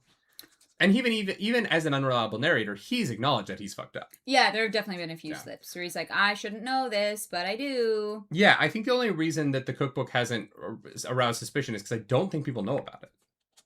Yeah. The AI has to, which is the one weird part, but the AI isn't on the part of the syndicate. Like the AI... No, the AI is basically a part of the Open Pacifist Network at this point. Yeah. Yeah. Yeah. We'll get to that. But the interview does stop because a Harbinger thinks that they are cheating and communicating. And do we have... Is there anything we talk... I thought we had a moment with Zev. Zev's pissed. Right, yeah. This is the first time we actually see Zev, like, angry. She's very, very upset. Yeah. And she's like, yeah, it's totally because that... they're gonna have to get refunded or whatever. Yeah. Because they don't think they have enough of the interview with Carl. Oh, we find out Odette is running specials on all the crawlers. Yeah. This is where I'm like, I don't know that I agree with you about her being I think altruistic. She's trying to like humanize them. I don't know what other word to use. It depends on how honest they are. Totally. Well, I haven't seen them. Couldn't tell you. I have no idea. Yeah. And so we head back out after all of this. We go and fight our way into the temple, and we start the god fight. Yes. We have to rebuild the shrines one at a time, and by one at a time, I mean only one. I was like, yeah, there is a shrine and one thing to fix it with. But as this happens, Katya is like, hey, what's up, motherfucker? It's me, Katya. How do I know what's going on? Don't worry about it. We'll talk about it later. You need to fix the Shrine of Yamaya in order to save Donut and me, because A, I have the crown of the sepsis whore, and B, you know exactly what that means, Carl. I have the crown of the sepsis whore, and the only way to save both of us is if you save Yamaya. And so Carl has to make a very difficult decision. Well, because Paz and Anton also get a quest from their god to repair his shrine. Ogun. And there's like fucking like 8 gods that show up here. Too many gods. Okay, there's too many gods. Can't keep track of them. They probably will matter later, but for this, all you need to know is that Paz and Anton try and rebuild Ogun Shrine, because otherwise they will get smited. Asahano is pissed that we're not fixing his shrine. Yeah. So he's attacking us. Yeah. One of the ladies shows up. I can't remember what her name is, but she's using some charms to try and make us fix her shrine. I thought it was Yamaya. No. The charm was someone else. It started with an M. I don't have it in the notes. Right. Yeah. And so we start the fight, and it's fucking Ocean. That's her name. It's the I was like, it's the sea. It's the ocean. Yeah. Ocean. You're right. And so it's the sea. That's what I heard. And so we start the fight. It's pretty brutal. Asahano's pestilence ability is awful. And we manage to win by... Because we get... Okay, so Bomo has been walking around in a suit of armor. We didn't talk about this earlier. Oh, yeah. But he's in a full suit of armor. And so we have an ability where we can get people out of their suits of armor, right? What's it called? It's called the yoink? Laundry day. Laundry day. Yeah. So we laundry day Bomo, but instead of it being him getting yoinked out of his suit of armor, the armor, which is made of many little pieces of metal, explode in all directions, flaying everything. It's so cool. And then Donut reanimates the armor, and it jumps up and starts fighting for her, which is a great way to fight someone who is a pestilence. Yes, so make the metal fight it. Yeah, you don't have to get close. So yeah, Bomo repairs Yamaya's shrine because Bomo plays Tetris. Yes, video games make you better at life. This is a ad for video games. Valuable skills. More of that in your life. Go play video Stardew games. Valley. Don't do that. Wow. Instead, buy the Stardew Valley Secret Lair coming to Magic the Gathering. Guys, I don't know who in chat plays Magic, but the Stardew Valley Secret Lair cards look so good. Anyways, they do. I'm so excited about that Secret Lair. Carl flags Asahano. Yeah, but he gets Slugpox. He does. So every minute he has a slug pop out of his body that is one level higher than the previous. This was gross. Yeah. This was actually horrific. This was disgusting. This was bad. I didn't like this chat. I wasn't a fan. Not a fan. Yeah. Yes. But then all the awful things happen. Yeah, so Owen if you shows thought up. if you thought getting Ron Weasley'd but through your skin was bad. Ew, yeah, okay. Didn't think about that way, but yep. What about God showing up? Yeah. And smiting you. He basically makes it so Paz can never heal. And because Paz has a condition at this point. He's losing health constantly. Yes. And Carl sees this and is like, fuck it, I can't just let this happen to them. So he tries to protect Anton with the Black Nimbus spell, which doesn't work. And Ogun kills Anton. By casually taking a step back and crushing his head. Yep. Now you might be thinking, what about the nun? Well, we talked to Paz here in this moment, and Paz is like, hey, I got to tell you something because I'm dying. Yeah. Sister Inez is frozen for like 6 minutes or something like that. She's a serial killer who killed other nuns. We were not actually... This whole time, they're like, oh, they're prisoners in a prison. No, they were the guards. She's the prisoner. She was a serial killer who killed other nuns, which is... pretty bad. Honestly, a movie I would watch. Nun serial killer in like an abbey? I would watch that. Sure. I'd watch the shit out of that. Sure. Dexter, but it's all nuns? I'm into it. I don't want it to be real, right? Like, as a fictional film, it's fun. Yeah. As a real thing, terrible. Yeah.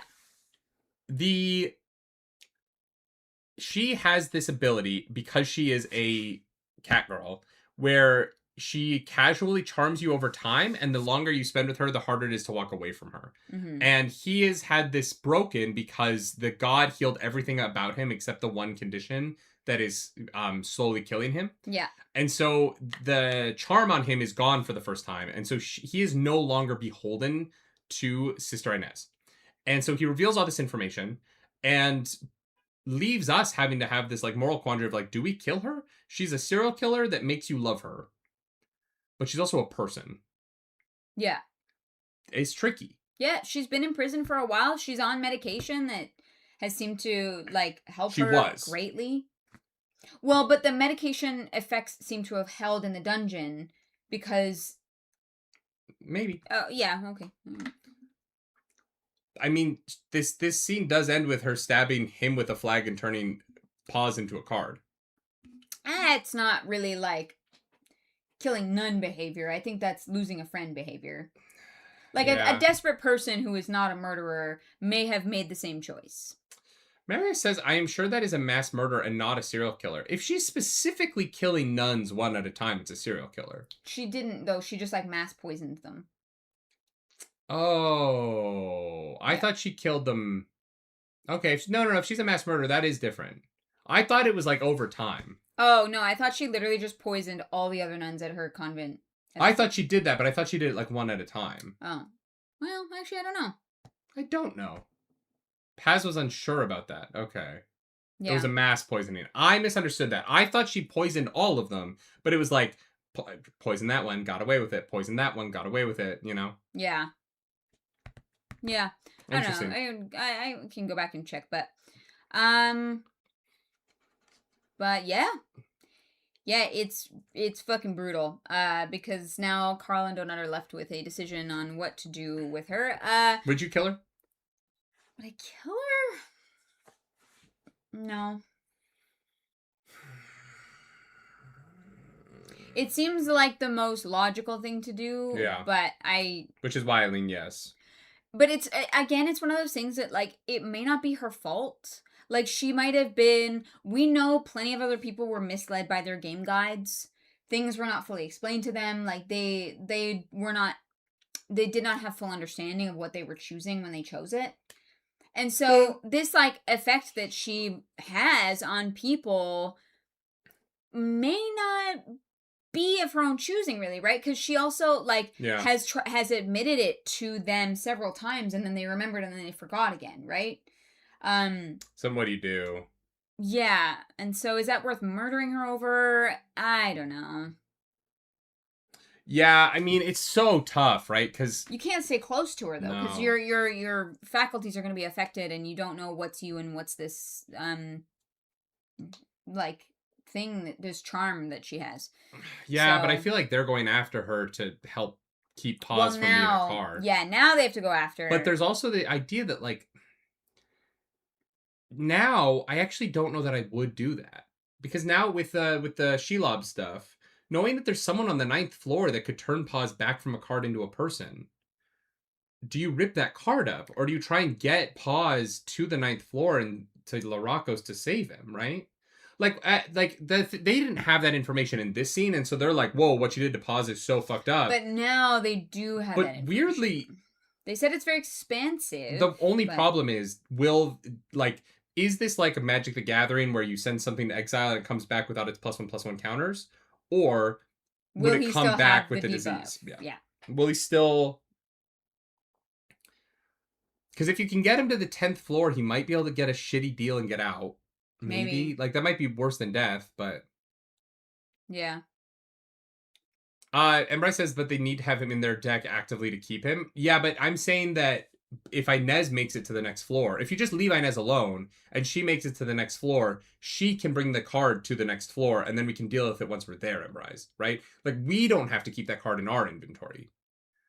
As long as Inez makes it to the next floor.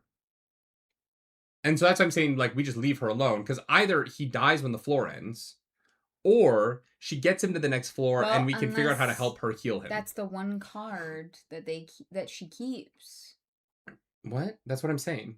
Yeah, I'm saying that like, even if they're not able to, like, heal him or whatever, she might just keep him as the card forever? I don't know. See, I don't think they're going to do that, because I don't think the cards have much value later on, right? I think he's more valuable as a second person later. Yes, I'm not saying that she wouldn't get him healed. I'm saying if that person that can maybe make him not a card anymore is dead already, he's still stuck in that card, and maybe then they have to decide. Sure, but that's like making that assumption in order to influence this decision is like a valueless proposition, right? You can't make that assumption right now. You have to assume he's going to be there. Yeah, it's just one of those things where, like, keeping him in this weird stasis thing that he has no control over himself, in the hopes that, like, maybe they can, like, bring him back is a tough choice to make. It's always a tough choice to make when people are on any sort of, like, life-saving anything, Yeah. right? But I think that making the choice, that is a hard choice. Making the choice by assuming that something has happened that you don't know has happened yet isn't good information to use. I'm just saying, like, I don't know if I trust Inez to then set him free. No, I'm saying for us, we can get the card off her there. Yeah. Like, right now, we don't have 2 slots when we go down a floor. Yeah. So we need Inez to get the card down a floor, and then we can deal with Inez and the card there. Exactly. Yes. Yeah. No, 100%. Or we use the thief card, or, whatever. We'll figure it out. Oh, right. All right, I'm using my back. We did get the thief card. Yeah, very fun. Good times. Anyways, Sister Inez turns Paz into the card and then runs away shortly afterwards. Now we are visited by 2 gods. Yumaya, the one whose shrine that we fixed, and Alethea, I think it is how you pronounce it, Alethea. That sounds about right. That is the one that Huanshan Jinx sponsors every year. There's, like, this whole deity god game that I think she's, like, she's been playing for hundreds of years, about, like, ascending. I don't know. Anyways, they're besties. Although Yamaya, I don't think understands that her friend is actually someone from outside. Yeah. I don't think the gods understand that they're in the game yet, and if this sentience, this awareness that the NPCs are able to get,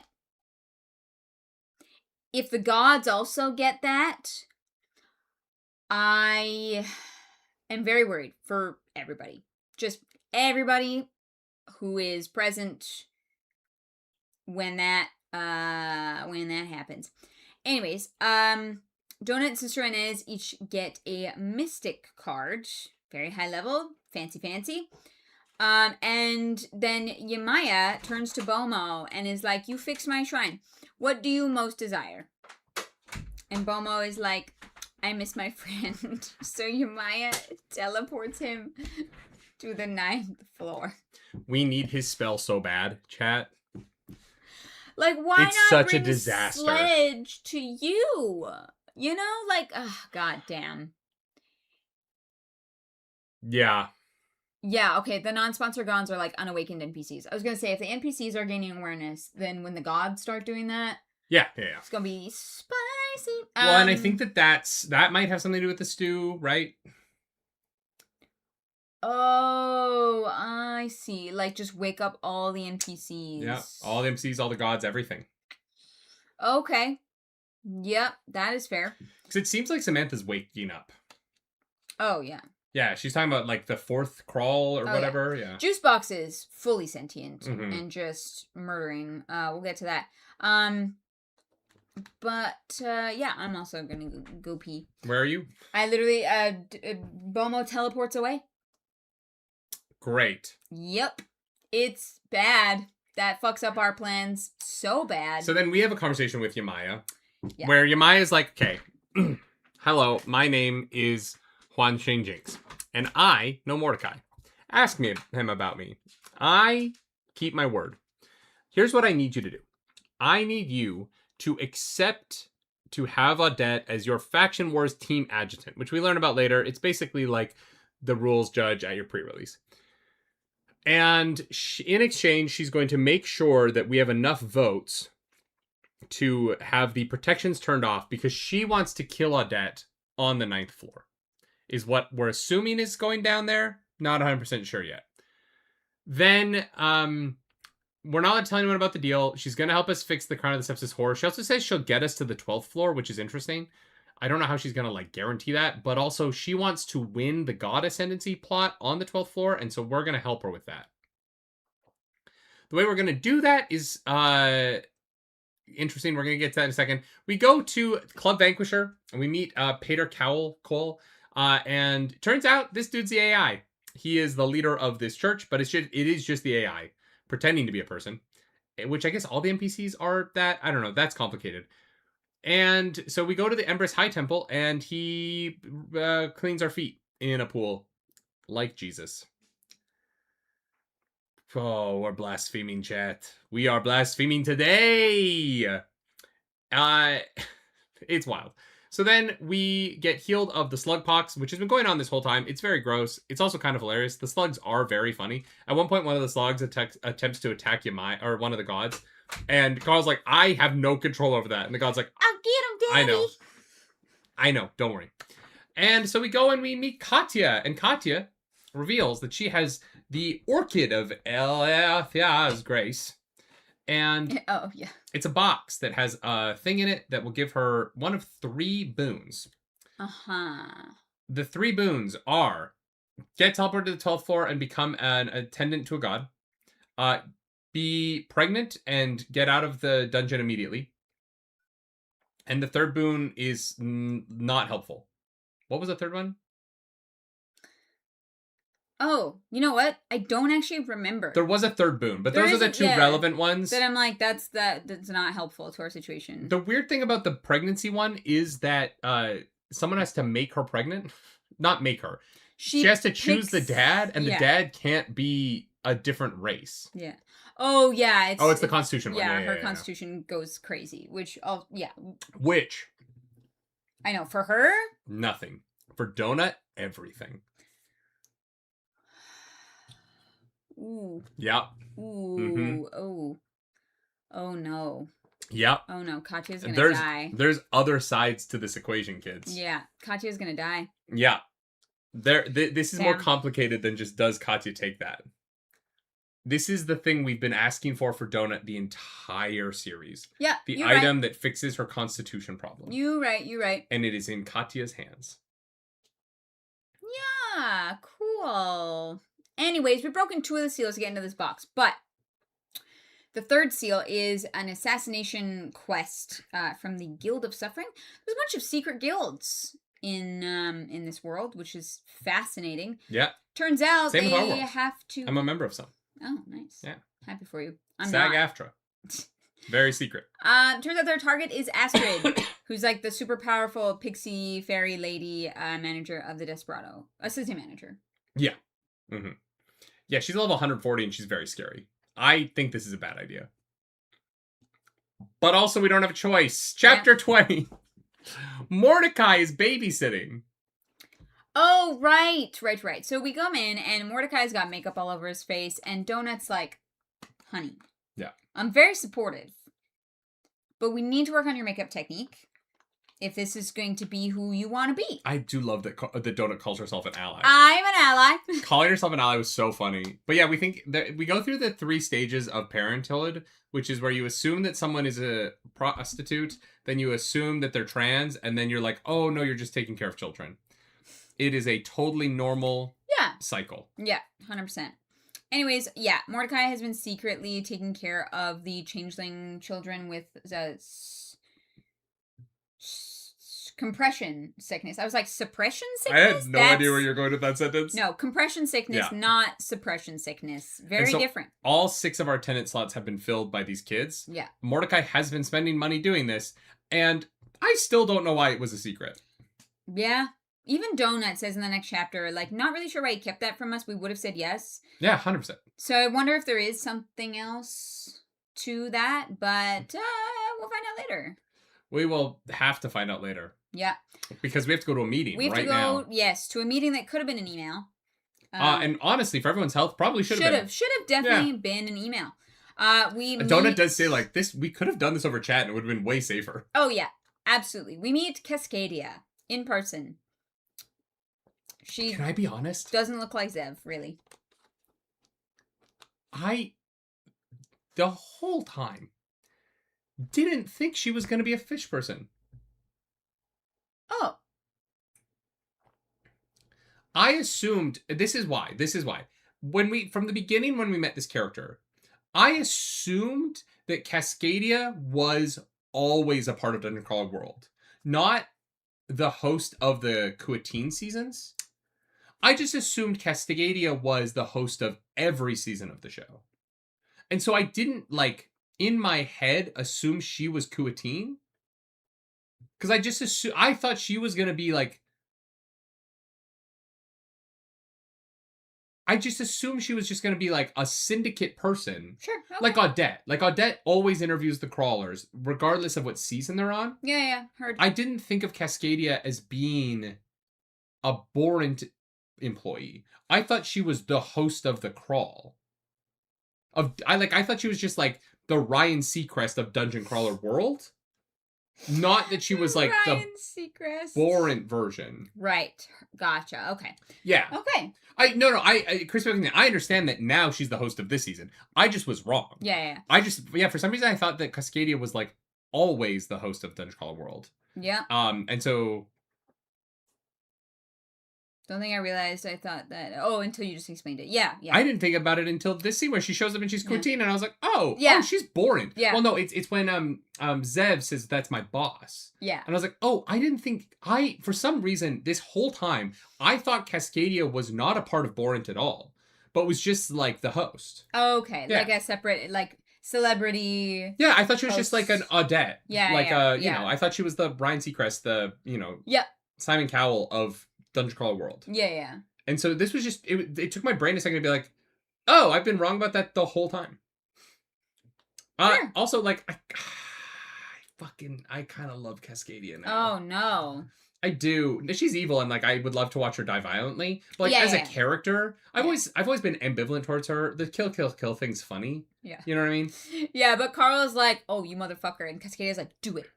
She teleports into the room because she's not there. Put me out of my misery. And Donut's like, oh, you look tired.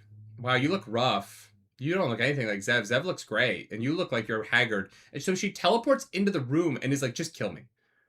But just do it. And I was like, hell yeah, girl. Ballsy. We support women's rights and we support women's wrongs. And Cascadia, we're supporting women's wrongs. Okay, yeah. Yeah. Okay, yeah, damn. Yeah. I've just never really thought of her much as like that interesting. And suddenly I was like, oh fuck yeah, what a cool character now. It does make her far more interesting. Yeah. Yeah, for sure. Than just being like a evil, grinning. Yeah, in the same way that like lady. I love Joffrey as a character. I fucking hate him and his death is awesome. Mhm. You know what I mean? But I love the character. I kind of love Cascadia now. And it was just like a one scene thing that I was just like, damn, that was sick. That was so unexpected. Yep. Carl has no idea what to do. He's just standing in the room with this woman being like, well, I'm not going to just murder you. Like that's that. But like, I don't know. I think I just fucked with it really hard. I was like, fuck yeah. Mm-hmm. I like when the villains are interesting. Oh, yeah. I agree 100%. We begin the meeting. And it doesn't last long. Well, first off, Zev does recommend us not selecting a debt. Yeah, because Mordecai's gonna fucking murder her. She's like, hey, this is probably a bad idea, just so you know. Then, which might be what Wan Jingjing wants. Yeah. She might want Mordecai to do it for her. Yeah. Definitely a possibility for sure. Anyways, we try and get through introductions of everybody at the table. But everybody makes that difficult. Mostly Donut. She's very funny. I do love when the Skull Empire guy is like, I'm gonna do this. And it's like so hyper specific. She's like, wow, I've been sitting here thinking about that this whole time. I'm not gonna lie. I'm gonna take your fur and put it on the inside of my jockstrap so that your fur warms my dick for 100 years is a pretty awesome threat. Like, Donut deflates it with comedy. Yeah. She's very good at that. But like, that was pretty good. That's a pretty good threat. Yeah. Yeah. Yeah. I think that the Skull Empire is definitely going to be more scary than they are silly. I think that the Maestro was silly. Yeah. And we are past that. No, I think Stalwart's going to be a bigger problem than we're treating him like right now because we're safe. Yeah. Yeah. But before we're able to get through all the introductions, somebody's head falls off. Yeah. And Juicebox is like, what's up? Yeah. She appears as the other guy's mom. Yeah. From that photo that Louis was like, yeah, that's super hot. And yeah, Juicebox is like, if you want this to stop happening, you have to make us the 10th faction with full voting rights in the game. Yeah, and it's so fascinating because it keeps happening. And like, they're like, God damn it. Because this is our first meeting. So we don't know. But apparently Juicebox shows up every time and just kills people. She's doing this on the regular. A bomb explodes in someone else's room. Yeah. Everyone will recover because they're on the 9th floor and they're invincible until the game starts. Yes. But yeah, unfortunately, and this is where things get... Right now, Juicebox and us are on the same team. The problem is, Juicebox wants protections for the NPCs on the 9th floor. And we're trying to turn all the protections off. No, she wants the same protections as the other factions, meaning if it turns off for everybody, it turns off for everybody. But right now, she wants them to be protected. Yeah, but I don't think she wants that. Right? I think that she wants the protections on for the NPCs. I think that's what she's actually gunning for, is just that the NPCs are safe. I think she might be upset with Carl if the NPCs get turned off because it means all of the NPCs won't be safe, right? Maybe. She might want like it either way. I don't know. I think that like I think she'll accept it and she'll go be a murderous, supervillain, a hero in my eyes. We love an origin story, you know. But I think she is actually gunning to save everyone. Yeah. Okay. Personally, I don't know. We'll find out when she reacts to, because those protections are coming down, right? We're in agreement that is happening. I think so. Yeah. I think we're gonna make that happen. Yeah. We meet Rishi of the Blood Sultanate. Rishi in chat, what's up? Your name appeared. They are not in the line of succession, so we don't technically have to murder them, but we are gonna have to kill their wife. Yeah. And so we have an interesting conversation with them.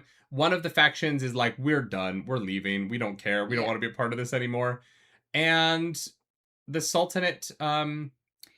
Rishi is like, so this is the deal. We respond very harshly towards terrorism. here is the compromise. If you are in communication with Juicebox, you can pass it along to her. Yeah. Otherwise, get fucked. And that's kind of how the meeting ends. Yeah. And we head to the Desperado Club. Yeah, Shark says it's why Carl is kind of conflicted because making the NPCs own faction and takes them off the board to fight for him. Well, yeah, well, that's part of it. But if the protections come off, the NPCs will fight on his team, right? What? Why? Well, because the NPCs aren't mad at the crawlers. The NPCs are pissed at the people who make them do all this shit. No, but they just want some independence and, like, voting rights. Right, but if all the protections are off, I don't think the NPCs are going to be like, we have to go fight the crawlers who saved our lives and got us here. No, like... The NPCs are going to be like, Carl has kept his word and has been on our side the whole time. I think they will find a way to work together, but I do think they want to be their own faction. With that choice. Yeah, but we're already going to have to work with the other... I think one of the factions we're going to have to work with. I think it might be Donatia. I wouldn't be surprised if we end up working with Donatia. She seems evil. Oh, 100%, but I think she might think it's fun. Maybe. Like, I think she might be like, yeah, like, wipe out my competition in the universe. Maybe. She's an emperor. You think she's not happy to watch all the fucking pigs go down so she can go conquer them in the real world? Maybe, yeah. Yeah. Yeah. No, you're probably right.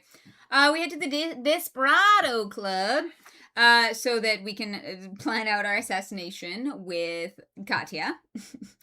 And... I love that Florin gives us the Uzi Jesus totem card. Yeah. Because its charisma is too high and he can't deal with it. He's like, I can't. Like, I can't control it. You take this out of my hands, please. Mm-hmm. For the love of God. And so Carl goes up to the penis parade and meets Damascus Steel. Mm-hmm. And he goes to the cum closet to learn about murder. Well, to learn about the revolution, I guess. Not really the revolution in this case. This is just about killing Astrid. Isn't this where the AI gives its, like, big, long description about how it's part of the revolution? No, that was in, that was the... Oh, I was in the bathroom, I guess. Foot rubbing. Oh, We didn't really talk about it. I didn't want to go super political a second time. Okay, fair enough. We can, though. Like, here's the thing. I think that message was super self-explanatory. Yeah. You know, like, I don't know that there is much to unpack. No, that is here? Yeah, that's what I thought. Oh, I have them mixed up in my head. Because this is the secret society that's like rebelling. Whereas he went to the temple. He went to the Vanquisher Club, and that club is kind of like, bleh. You know. This is when he gets the, like, secret message, secret entrance, and finds out that the AI is part of it. I wonder if I can pull up the exact text of it. AI secret society speech. You're gonna need to put Dungeon Crawler Carl. Yeah, I was like, who knows what that would come up with? Would I be able to just, like, pull it up?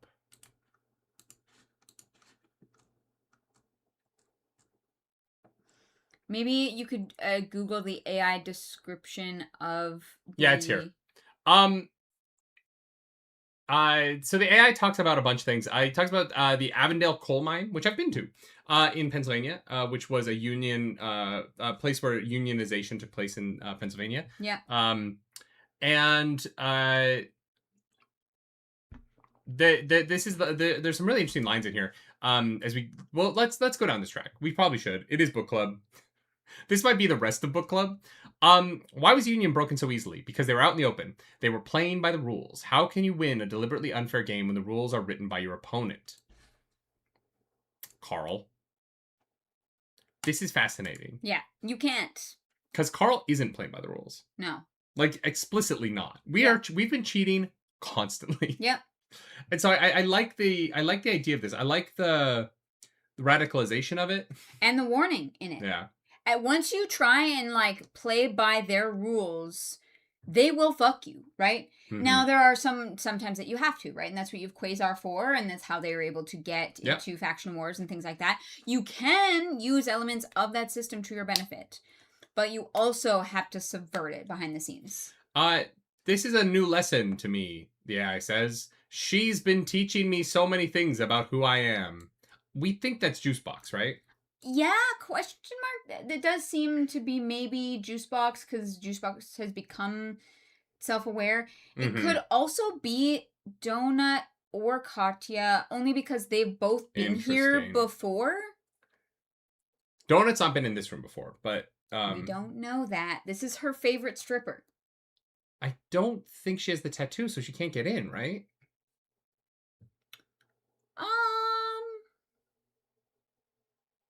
I don't know. Okay, maybe. And then we get into the story of the Molly Maguires, which is a story in Ireland that involved the Irish being oppressed, which has only ever happened once. Yeah. Yeah, a single time. And so that's the other type of secret society. We're terrorists, but we strongly feel we're justified and fuck you if you don't agree society, which is not a sentiment shared by the Irish. Ever. Particularly in the North. Never. Nothing bad has ever happened in Northern Ireland. No, they've never said fuck you if you don't agree. It's just so fascinating. This whole speech is so fascinating because we all know that this is true. Right? That throughout history, these groups have always existed. Mm-hmm. And it's like, how bad do things have to get for you to join one? Yeah. And that's all it is. Like, that's the only question. How bad is it? And the thing is, they're on both sides. Like, the interesting thing about this thing is that politically, because the right is on the rise right now, it feels like this speech is about the left. But it actually isn't. It's about everyone. Yeah. Because the fucking Proud Boys think that this is them. Right? Yeah. The Ku Klux Klan thinks that this is them. It's the same thing on both sides. It just depends on who's in power. The revolution is against who's in power. So if power flips to the other side, the revolution is just the people who aren't on that side now, right? And this is where the interesting tension of politics start in the entirety of human history is in these pendulum swings. Mm-hmm. And as much as you can think that, like, you're right, and I think I'm right, you know what I mean? Like, we all think our political values are the correct ones. The fascinating thing about it is that none of us can be correct. We just have to find ways to work with each other. Right. And some people just can't be worked with, but they get power anyway. And some people are willing to work with people that they previously wouldn't have worked with. Fuck. I'm trying to say this without being specific. Mm-hmm.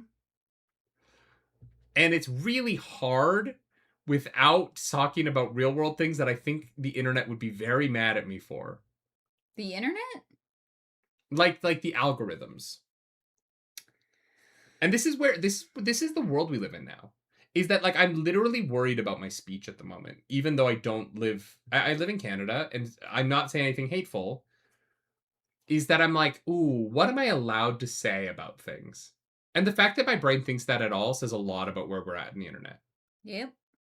The fact that I know that my speech is being scanned by AI constantly, because there are videos that are literally targeted on our channels to not get viewed because of things I've said.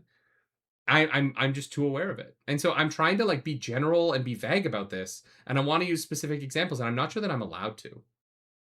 And that's really fucked. And the fact that I know that that's what's going on, and the fact that I feel like I can say this, but I can't say those other things, is so fascinating. Yeah. We live in a very, very scary time where, like, if I start talking about Israel, I know they're listening. Because I know some computer in Israel is tracking it. If I start talking about Trump, I know they're listening. If I start talking about Carney, I don't think they're listening. I don't think Canada's quite figured that part out yet. I don't think we have the budget for it. Yeah, no, that might be fair. But, like, I know Xi Jinping's team is gonna tune in if we start talking about China. You know what I mean? Or Russia, like... And not actually. I don't think they actually care that much about me. I'm not big enough. But I know that... No, but there is a general monitoring Yeah. of what is said online. Yeah. It's kind of like The Dungeon, where it's definitely all recorded. Yeah. You know. I mean, this is literally recorded, but... Yeah, they keep track of everything. It's just more like how much they pay attention. Amber says, but here's the advice, boy. Don't put your trust in revolutions. They always come around again. That's why they're called revolutions. Yeah. Yeah. Yeah, and the AI kind of finishes off by admitting that it knows what's going to happen to it, which definitely, I think, confirms the rumors that this was an AI that they tried to wipe and sell back for the crawl. Yeah. Because the AI knows that it was Used once used for the game and then trapped in probably like a hell playground of its own making. But it ends on this big point. In my opinion, that's the only type of society that's worth joining, worth fighting for. Sure, you're probably going to die, but if you find yourself in such a position where such an organization is necessary, what do you have to lose? How can you look at yourself if you don't do everything you can? Yeah.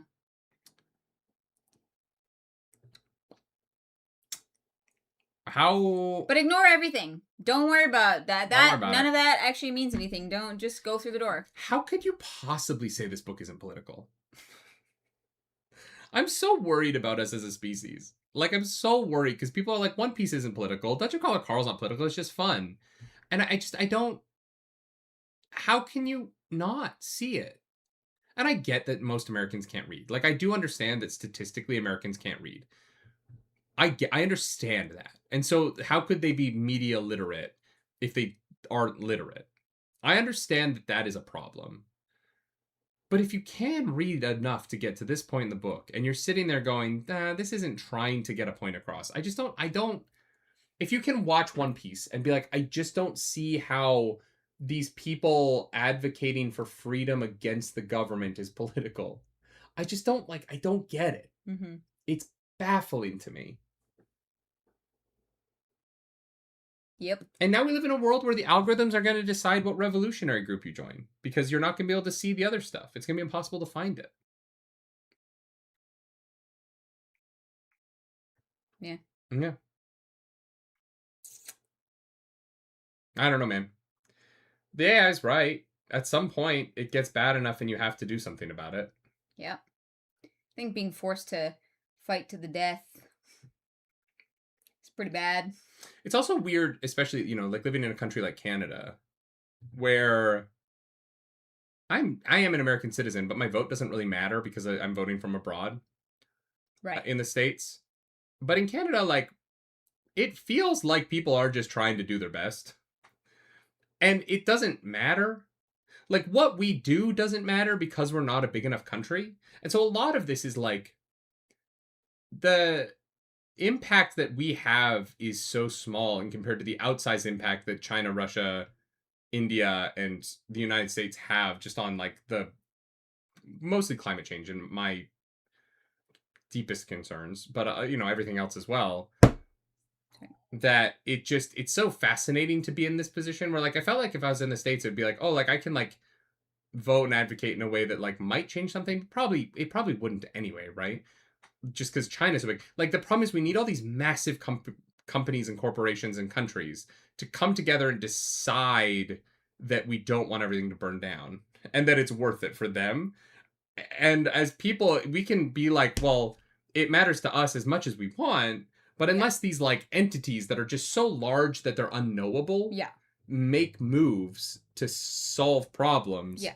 It's know, it's frustrating. It's something a simple way to put it is plastic. You and I using a plastic straw makes no difference. It has to be enormous changes on an enormous scale of these corporate, these companies, these things, actually actively choosing to stop polluting the environment. Yeah. And I don't know how that's ever going to happen. Well, and it's all propaganda, right? Even recycling isn't real. Recycling's bullshit. It's a waste of our fucking time right now, the way that we're doing it currently. Mm-hmm. And we all pretend it is. I sort my recycling, even though I know it's all gets incinerated anyway. You know what I mean? The sad reality of this is that we're all just we're all playing this game of life and pretending that things are gonna get better. And maybe they will. I'm hopeful that they will. But I don't know, man. I don't know. watching the data centers go up and the rivers get poisoned and the noise pollution ruin people's lives and it's just it's like sometimes I'm just like fuck man I'm gonna play Magic the Gathering because I just need to be okay. I need to enjoy something. And then there's these books that are these great escapes, but this book isn't really an escape. I think it's why I love it so much is I love these books because it doesn't feel like an escape. I am not transported away to a world where the bullshit of my life isn't happening. No, you're seeing that bullshit through a lens of Dungeon Crawler Carl. Yeah. It's like I said, like these books make me feel like I'm experiencing now in a way that makes me feel like it's now. Yeah. And this speech is that. This speech is a call to action. And I don't think Matt Dinniman's saying like go blow up the fucking mailbox. You know what I mean? Like I'm not saying that. But I think that this speech from the AI is Matt Dinniman saying to his readers, at some point you might have to. And that's okay. It's worth it. It's worth it to be a part of something. And it's fascinating. It's so wild that this is so popular. And what does that say about where we're at? That people are feeling this. That is like the collective feeling, right? Yep. That we're like, no, it actually is bad right now. You can't keep telling me the Dow's over 40,000 as if that doesn't change the fact that things are actually bad for most people right now. Mm-hmm. And just because it's okay for you and your fucking like private jet and your... I don't know. It's just wild. It's depressing. And goddamn it, is it a good book. Chris Buggin says, depends on what you're recycling. Cans and glass are worth recycling. Depends on where you are. Yeah, cans and glass are mostly worth recycling, though. That is true. Aluminum is an incredibly recyclable thing. It's just plastic isn't. Plastic recycling is almost entirely a lie. Cardboard recycling is questionable. Yeah. Because most cardboard recycling is plastic. But like this is a plastic or a cardboard container, but there's a layer of plastic inside. Coat it in plastic, yeah. So it's like, all right, well, how much is it really? Atticus says, I think one of the messages being sent in that speech is that violence happens when everything else has failed. I agree with that somewhat, but I also think what's being sent in that speech from the AI's perspective is, particularly when it comes to the Molly Maguires and to the Avondale coal farm, is that the system is already being violent towards you. And that you are already living under violence. You're just not being violent back because the system will punish you for it. And that's true about a lot of life, right? We see with ICE killed, 2 people last week in traffic stops. And that's just the system being violent and killing people. And at some point, that will be too much for people. Yep. But the system is violent, and we are living under violence. And we are all being asked constantly what we are willing to tolerate. And I don't know. Jared Poulter says the second was about finding joy in little things like buying pens. Yeah, and buy your pens. I buy my Magic cards. Look, there's nothing altruistic in buying Magic cards. I'm not a good person. But you know what? Just that game... find ways to feel better. That game makes me feel good, man. And I love playing it with you. Yeah. I love sharing it with you. I love sharing it with my friends. I feel like I have community because of Magic the Gathering. But, having said that, the fucking company that owns Magic the Gathering sent the fucking Pinkertons, who are mentioned in this message, they sent the Pinkertons to someone's door because they leaked some cards early. Yeah. And I can't... I don't know how to divorce that, right? I don't know how to separate those ideas. They're both truths. Yeah. I love the game. And I love the people I know who play the game, and I love being a part of the game. And also, Hasbro did a really fucked up thing that I think they won't do again, right? Like, I think they learned their lesson from that action. But I might be wrong, and they might, right? Yeah. They're still a corporation. My love of Magic the Gathering is not divorced from the fact that there's a corporation that is trying to make money off of me. Yep. And are very successfully making money off of me. I'm going to spend a lot of money on that Hobbit set next week. I'm very excited about it. I'm going to go to MagicCon in Atlanta in November because MagicCon in Amsterdam was one of the best cons I've ever been to in my life. Yeah. Last weekend was one of the most fun experiences with some of the best people I've ever met. Yeah. And unfortunately, there's a corporation hanging over it. Yeah. And it's not but there always Wizards. is. Like, I genuinely, I have nothing wrong with Wizards of the Coast. It is Hasbro that's the problem. Yeah, yeah. Everyone I've ever met from Wizards, and I've been lucky to meet a lot, have truly been, they're all wonderful, wonderful people. But there is always someone. Jared Bolter brings up, I love World Cup. FIFA is a terrible organization. FIFA is as evil an organization as there is, and yet, goddamn, once the soccer ball's on the pitch, I am locked in. Yeah.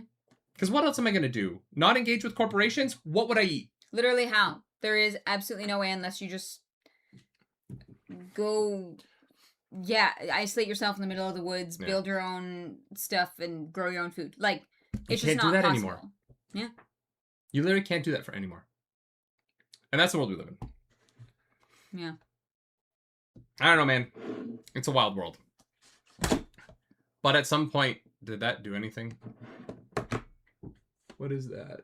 That's a stream. Oh, yeah. No, we're good. The AI has been radicalized, and who else might be by these books? It's going to be interesting to see. I do think these books are going to get banned at some point somewhere in the States, and I'm very fascinated to watch that happen. Oh, yeah. That's interesting. I think that some people are going to start to realize what these books are doing and what they're saying and what they are accomplishing, and particularly young men. And I think that I think they're going to get banned. So then we head back down to Katya, and we use the information that Carl got to. We got some maps from the organization of the secret passages in the Desperado Club, and we head out. We find out that the Chowder War quest that we got from the crabs, from the seals earlier, has moved into its next stage as the crabs are mounting a sneak attack on the monk seals, and we need to choose a side. So we decide that we're going to flag a land crab, but we're not going to choose a side. Even though the AI warns us that if we don't choose a side, things are going to get really bad on this floor very quickly. Yeah. We flag Raul. And we head down to Samantha, where we meet Shimaria, who is a giant sexy spider. No, definitely not sexy. Shimaria has promised Samantha that she can put Samantha back into a body. Okay. Did I catch that the crab VA was the cradle narrator? I did not catch that. That's hilarious. Good for him. Wait, was it? Mm-hmm. He was credited before the episode, so I'm not that surprised. But no, we literally, in the reaction, we're like, oh, this is Cradle. Because he's manifesting his fucking whatever. But it was actually... Oh my god, that's so funny. Oh my god, it literally is Cradle. No, we weren't reacting. Wasn't it? Because chapter 25 is the one we weren't reacting to, right? But no, it was... Oh my god, they flagged the land crab in 24. Joke. We were literally talking about it. We're like, this is Cradle. It's a god, and it's Travis Baldry, and it's a Cradle joke. God, how did we miss it? Oh, I'm pissed. Oh, we also didn't talk about Patrick Warburton. He's in the book, this book. Guys, I'm not gonna lie. I think we should have done more splits for this book. We've skipped so much stuff today, and we're still, like, up against time. Like, we've been talking about this book for 2.5 solid hours. Yeah. And we've skipped... I know we've missed stuff today from this section because it's so dense. Like, I'm just trying to, like, get through to the end of this. But, like, Patrick Warburton shows up as Dad. Yeah. And it's rough. It's a great performance by him. It's very short so far. Yeah. And I'm sure he comes back. So far. Like, that was great. Mm-hmm. But yeah, no, I do feel like... I didn't realize it was a different narrator. Jeff Hayes is just so good at transforming his voice. Well, these books are just... yes, that's true, too. But also, these books are getting so dense that it's actually getting hard to talk about, like, a 26-chapter chunk in 3 hours without skipping some stuff. Yeah, true, yeah. Yeah, I wonder how big the split will be for next book. Or how many splits will be for next book. Because I almost feel like we're rushing right now. They get bigger, right? The books get longer? Mm-hmm. So we might need to do more splits moving forward. Because I feel like we're rushing a little bit and we've skipped some stuff. Just for time. Yeah, chat, if there's anything that we skipped over that you do want to go into more depth, you're always welcome to mention it. Maybe we'll do a full book recap for this one. Oh, for this book? Oh. I think, honestly, that would be a great place to do a full book recap episode. Yeah. Because so much has changed in the last 2 books. Mm-hmm. That might be nice. Yeah. So we meet the spider, and she cries. Yeah, because Samantha threatens to kill her mother. Yeah. Carl is trying to prove... She's faking it, Chad. Carl is trying to prove to Samantha that She Maria cannot actually bring her body back. Because suddenly She Maria pivots and is like, oh, yeah, I just need to get these ingredients for it first. And Samantha gets upset. She's like, I'll kill your mother. And then She Maria starts crying. Samantha's like, oh, no, it's okay. We're friends. It's totally fine. Totally cool. This is all a ploy. She agrees to be turned into a card, though. Yeah, this is all a ploy for She Maria to talk to us, Carl. / the audience. Because she actually needs to turn into a card. Yes. So that she can get to the 9th floor, so that we can decard her, so that she can do her bullshit. Because she is definitely aware. Yes, Samantha has unlocked this Shelob motherfucker. Yeah. But yeah, she's a manipulative and untrustworthy spider. And I think she's a very cool character. I'm so down for this. I know you don't like it because she's a spider. She's terrifying, but she is fascinating. But I loved the, like... Can she hear me? I'm gonna fucking murder you if you don't do this. Yeah. Oh, you think that little potion is gonna protect you from my 5th eye? Yeah? You think it's gonna protect you? It's not. You wanna risk that, Carl? Now stab me in my pussy. But she's also... Turn me into a card. She's also like, I don't need to open my eye. You're already fucked up. Yeah. She's like... You got some shit going on in there The potion will protect Donut, but you've been cracked open. Yeah. That was dark, man. Mm-hmm. Mm-hmm. New achievement. Samantha has unlocked a demigod. She needs to moisturize. But the thing is, I think Samantha is also going to become a demigod. No, Samantha's a god. Sorry, is a god. Right. Is going... Yeah. Okay. Oh, God. There's a lot of gods. I did not expect this many gods this early. Well, everything's been sped up, right? Yeah. They don't usually show up earlier because they're totally, like, immortal until later floors. Yeah. Or maybe they do show up and I'm just... But it does feel like they are interacting with the gods way more than I thought that they would this early. And that's where we are at the end of the reading. We were supposed to do one more chapter. Sorry about that. That was my bad. I remembered too late and I fucked up. I will own that fuck up. Yeah, on Nerdy. Yeah. We will do chapter 27 next week. Clarice, we're 26 chapters into this book, plus prologue. How are you feeling about it so far? Oh, boy. I love the direction that the series is going. Yeah. When we first cracked open Dungeon Crawler Carl, in my head, I was like, how do they deal with a problem this large when they are so small? Yeah. Yeah. I think my biggest concern about this series was how they're going to deal with the scale of it and making our characters feel like they are actually able to make an impact and having like satisfying conclusions. Yeah.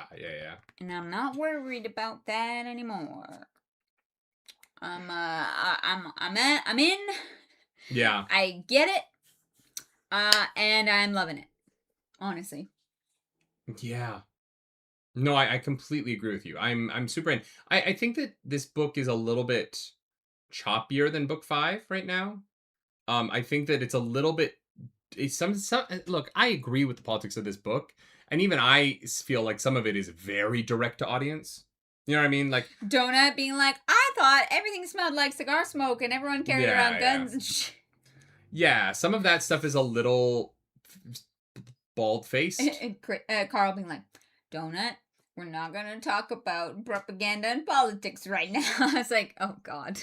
But at the same time, I also find the card system... I don't find the card combat as interesting. Sure, yeah. As, like, them using their own skills.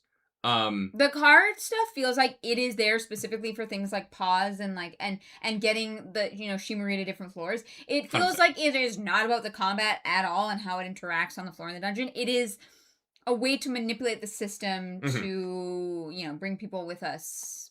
Yeah, when Hunter I almost said Hunter. When Hunter did their card arc on Greed Island, I also was like, I don't care about this. Yeah. Having said those two things, because those would be kind of my negatives right now.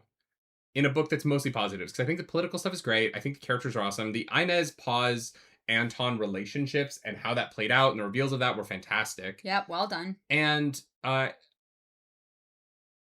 of hilarious that Quan CH is a card game boy. I don't know what that means. Oh, he was before the dungeon? I don't think it was Quan. I don't know. It was they were talking, was it Quan? They were talking about somebody.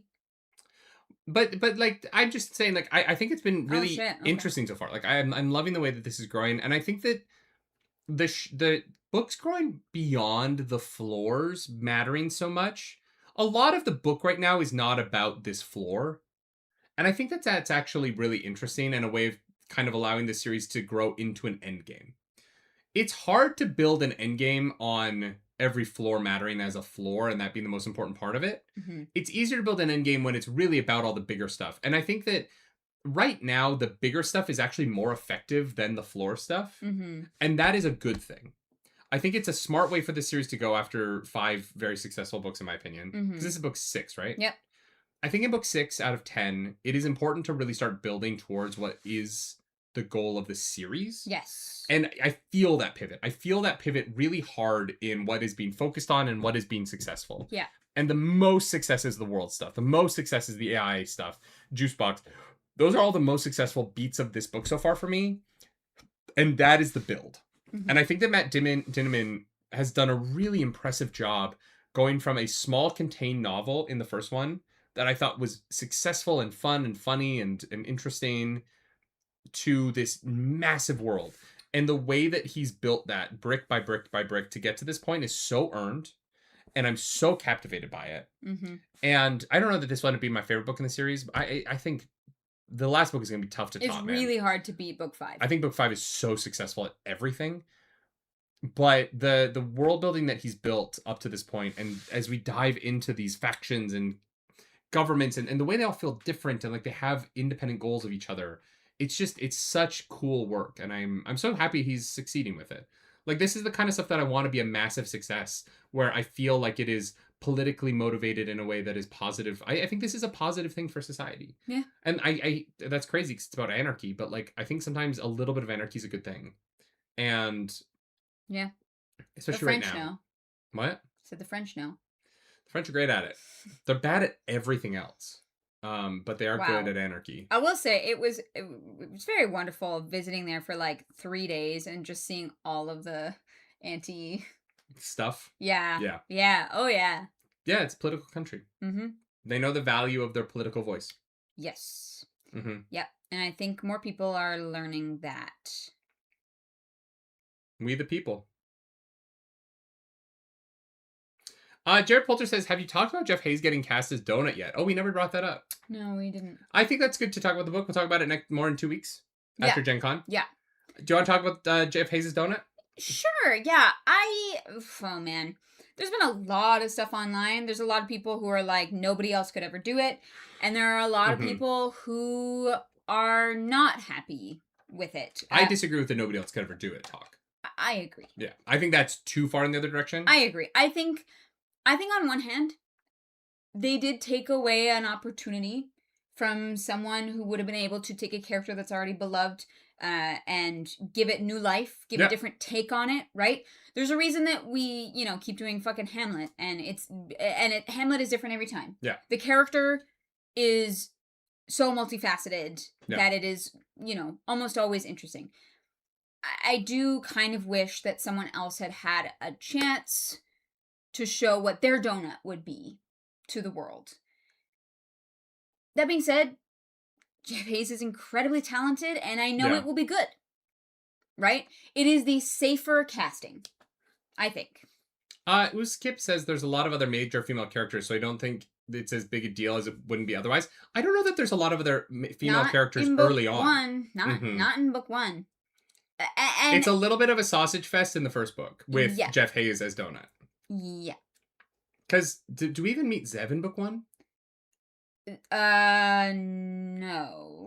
No, yes. We might meet her at the end because she might take us to Odette's show. Yeah, I think Zev and Odette are very, briefly in it. But as far as main characters go, It's Carl and Donut. Yeah, Ellie, Amani, and Yolanda are in it at the end of the season. Because that's the end of floor 2, right? I mean, or is that the end of floor 1? Yeah, but Ellie is just an old lady for all of it. I mean, that's still a woman. No, but I mean, she's not a main character doing things. She just says some funny stuff.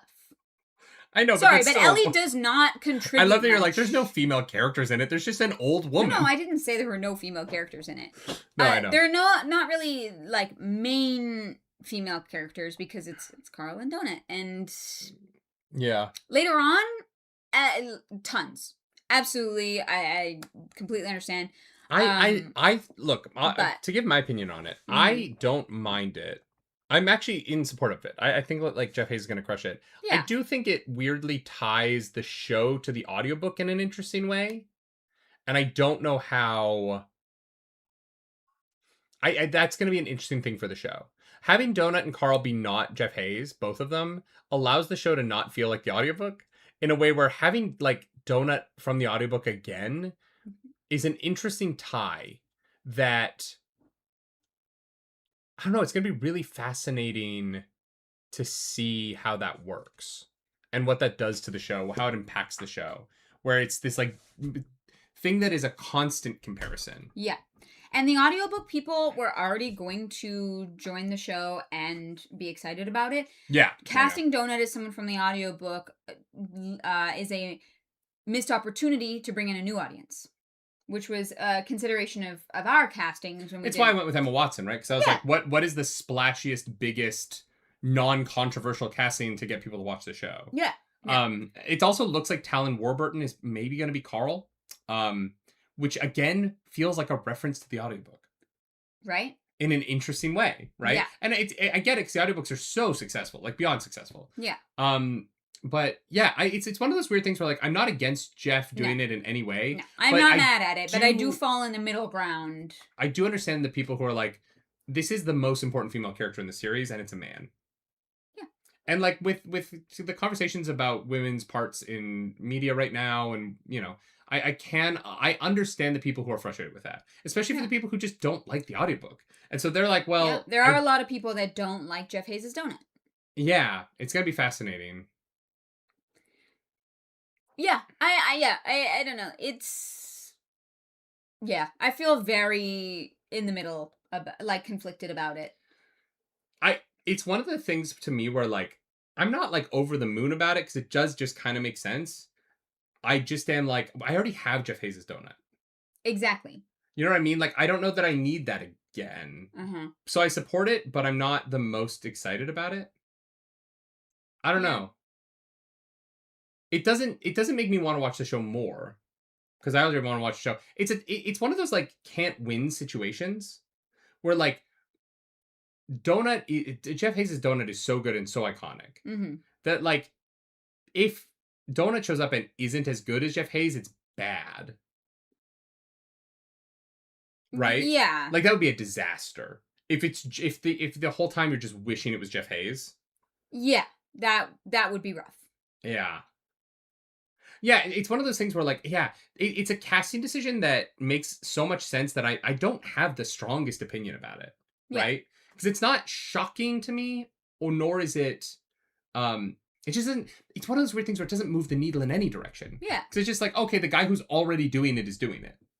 Yeah. But I'm just saying that I do understand the people who are frustrated with it. Because if you don't like if you don't like Jeff Hayes' Donut in the audiobooks, then you're like, oh, now I have to put up with this thing that I know I don't like. Yeah. So the only people it's really harmful for are the people who don't like Jeff Hayes' Donut already, who listen to the audiobook and are not into it, but love the books. Yeah. It's a weird one. Yeah. I think like, I think I would have personally preferred to see someone new take a crack at it, but I am not mad that it is Jeff. So. Yeah. Yeah.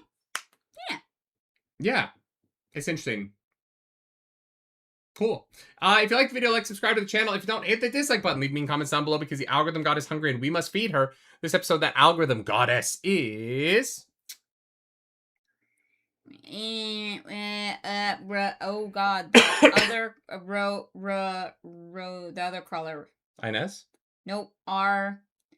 The Rosetta? cookbook. Yes. Yes. I was like, wow, I can't remember her name. Yeah, let's do our high-low. Clarks, what's your high for the first 26 chapters? Because we fucked up. Whoopsie.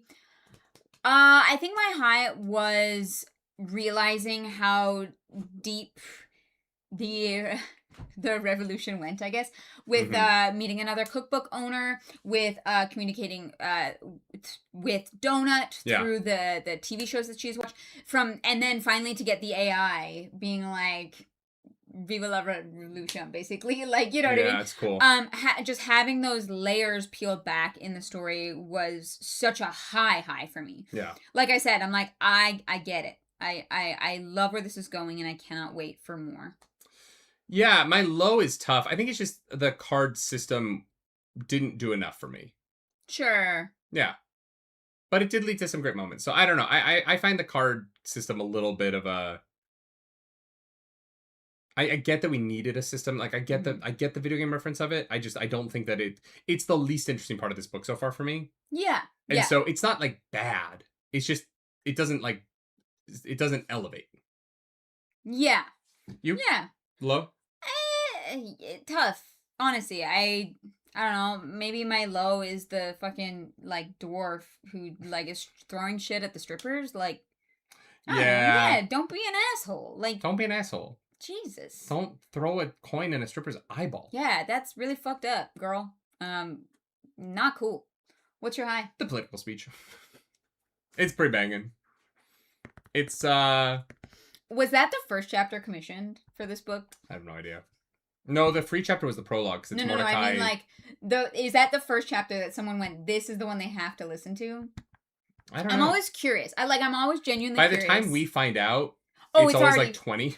100%. But I know you guys have your own chat where you like talk about these things. And I always am curious, like each book. Yeah. Which is the chapter that people are like, this is the like must react to? Obviously, other than the free reaction. It is making book club feel very different for me though, because by the time we get here, because it used to be that we reacted to like 3 or 4 things. Yeah. I'd be like, oh yeah, we react to this chapter. But now, like, we talk about the book so much now. It's like book club's 3 hours, but also we did over 9 hours of reactions this week. Yeah. So we talked about this book in such minute detail. By the time we get to book club, I feel like I'm curious if chat feels like it's changed how book club feels for Dungeon Crawler Carl. 15 to 17, 19, and 26 by Code 76 was the first chapter reactions posted. Okay. Yeah. Interesting. I do wonder why Rob commissioned the foot fetish bit. Can't imagine. But yeah, like we've talked about this section of the book for over 12 hours this week. Yeah. That's crazy. I mean, well, we reacted to it for most of those, which I don't feel like gives that in-depth actually like talking about it. We comment on things pretty extensively as it's happening though. We do. I don't know. More than other reactors, which is a thing that people don't like about us. True. We talk too much. That is true. The internet's so mad at me for thinking that the Green Lantern marketing has been bad. But I just think it's been bad. But I do also try and be like, we'll talk about it on book club. Because I don't want, I want to. I know, it's a weird, it's a weird. I don't know. It's been fun though. Pick your mind is sometimes where I miss stuff if I don't watch the reactions, lol. I mean, we still talk for 3 hours. Like, it's not like book club has gotten shorter. No, and I do, The book club can't get longer. We actively try and make sure that things that were mentioned in the reactions also come up in book club. Yeah, we try. We may not be perfect at that. There's probably sentences that we don't say again. Yeah. But part of this is that these books are so dense that, like, realistically, if you don't watch your reactions, you are missing some of the things we talk about, which I would only feel bad about if we were then shortening book club and moving stuff into the reactions. No, because I think we are still talking about everything on book club. And honestly, I do feel like book club is a little bit rushed with how dense this book is, which is not a commentary. I'm not like ours who fucked up or anything. That's not what I'm trying to say. No. I'm just saying. I think we also said 3 is fine. You know, like 3 is fine. Like 3 splits, right? Yeah. We were figuring out our schedule for book club for the summer. I don't know how much more we could have fit into 3 hours of talk, but there is more to talk about. We could. This is a book where you could go page by page. Forever. Like Matt Dinniman his writing is so dense that like we could talk forever about these books, because they're just so good. Yeah. Right. Like I think I've not disliked one of these books. No. I think Matt Dinniman's writing a series that, I mean, obviously it's a rocket ship, right? It's the front window of every Barnes and Noble in Toronto. This is the moment, and he's seizing it, and he's doing such a good job with it. I admire him so much. Yeah. Yeah. If you want to follow us, you can around the internet. I'm at Nerdy Nightly. I'm at Claris Polaris. Do something nerdy tonight. Bye. So, where would you add sex in this section? Well, there's probably a lot of ghosts fucking if they ever, like, walked into a building, I guess. I really want to know, like, what happens in the cum closet if you're not a member of the grief He's got a reputation. society. He's got a reputation to maintain. He's fucking got a the reputation. shit out of people. Oh, yeah. Of the female or gay crawlers, who do you think is the most likely to have had sex with him? Because obviously Donut hasn't. I don't know. I guess. Who has he seen? Still walk out limping, yeah. I feel like everyone's been up there. Ellie, maybe? No, not everyone has access to the Desperado Club. Amani's probably, yeah. She's young. She's like 20, right? She's drinking for the first time. Ellie said the garage door is closed. It's dusty. Yeah. Yeah. Like the Betty White muffin bit from SNL. Yeah. That's such a good fucking sketch. Betty White was so funny in that. You know what? It's probably Florin.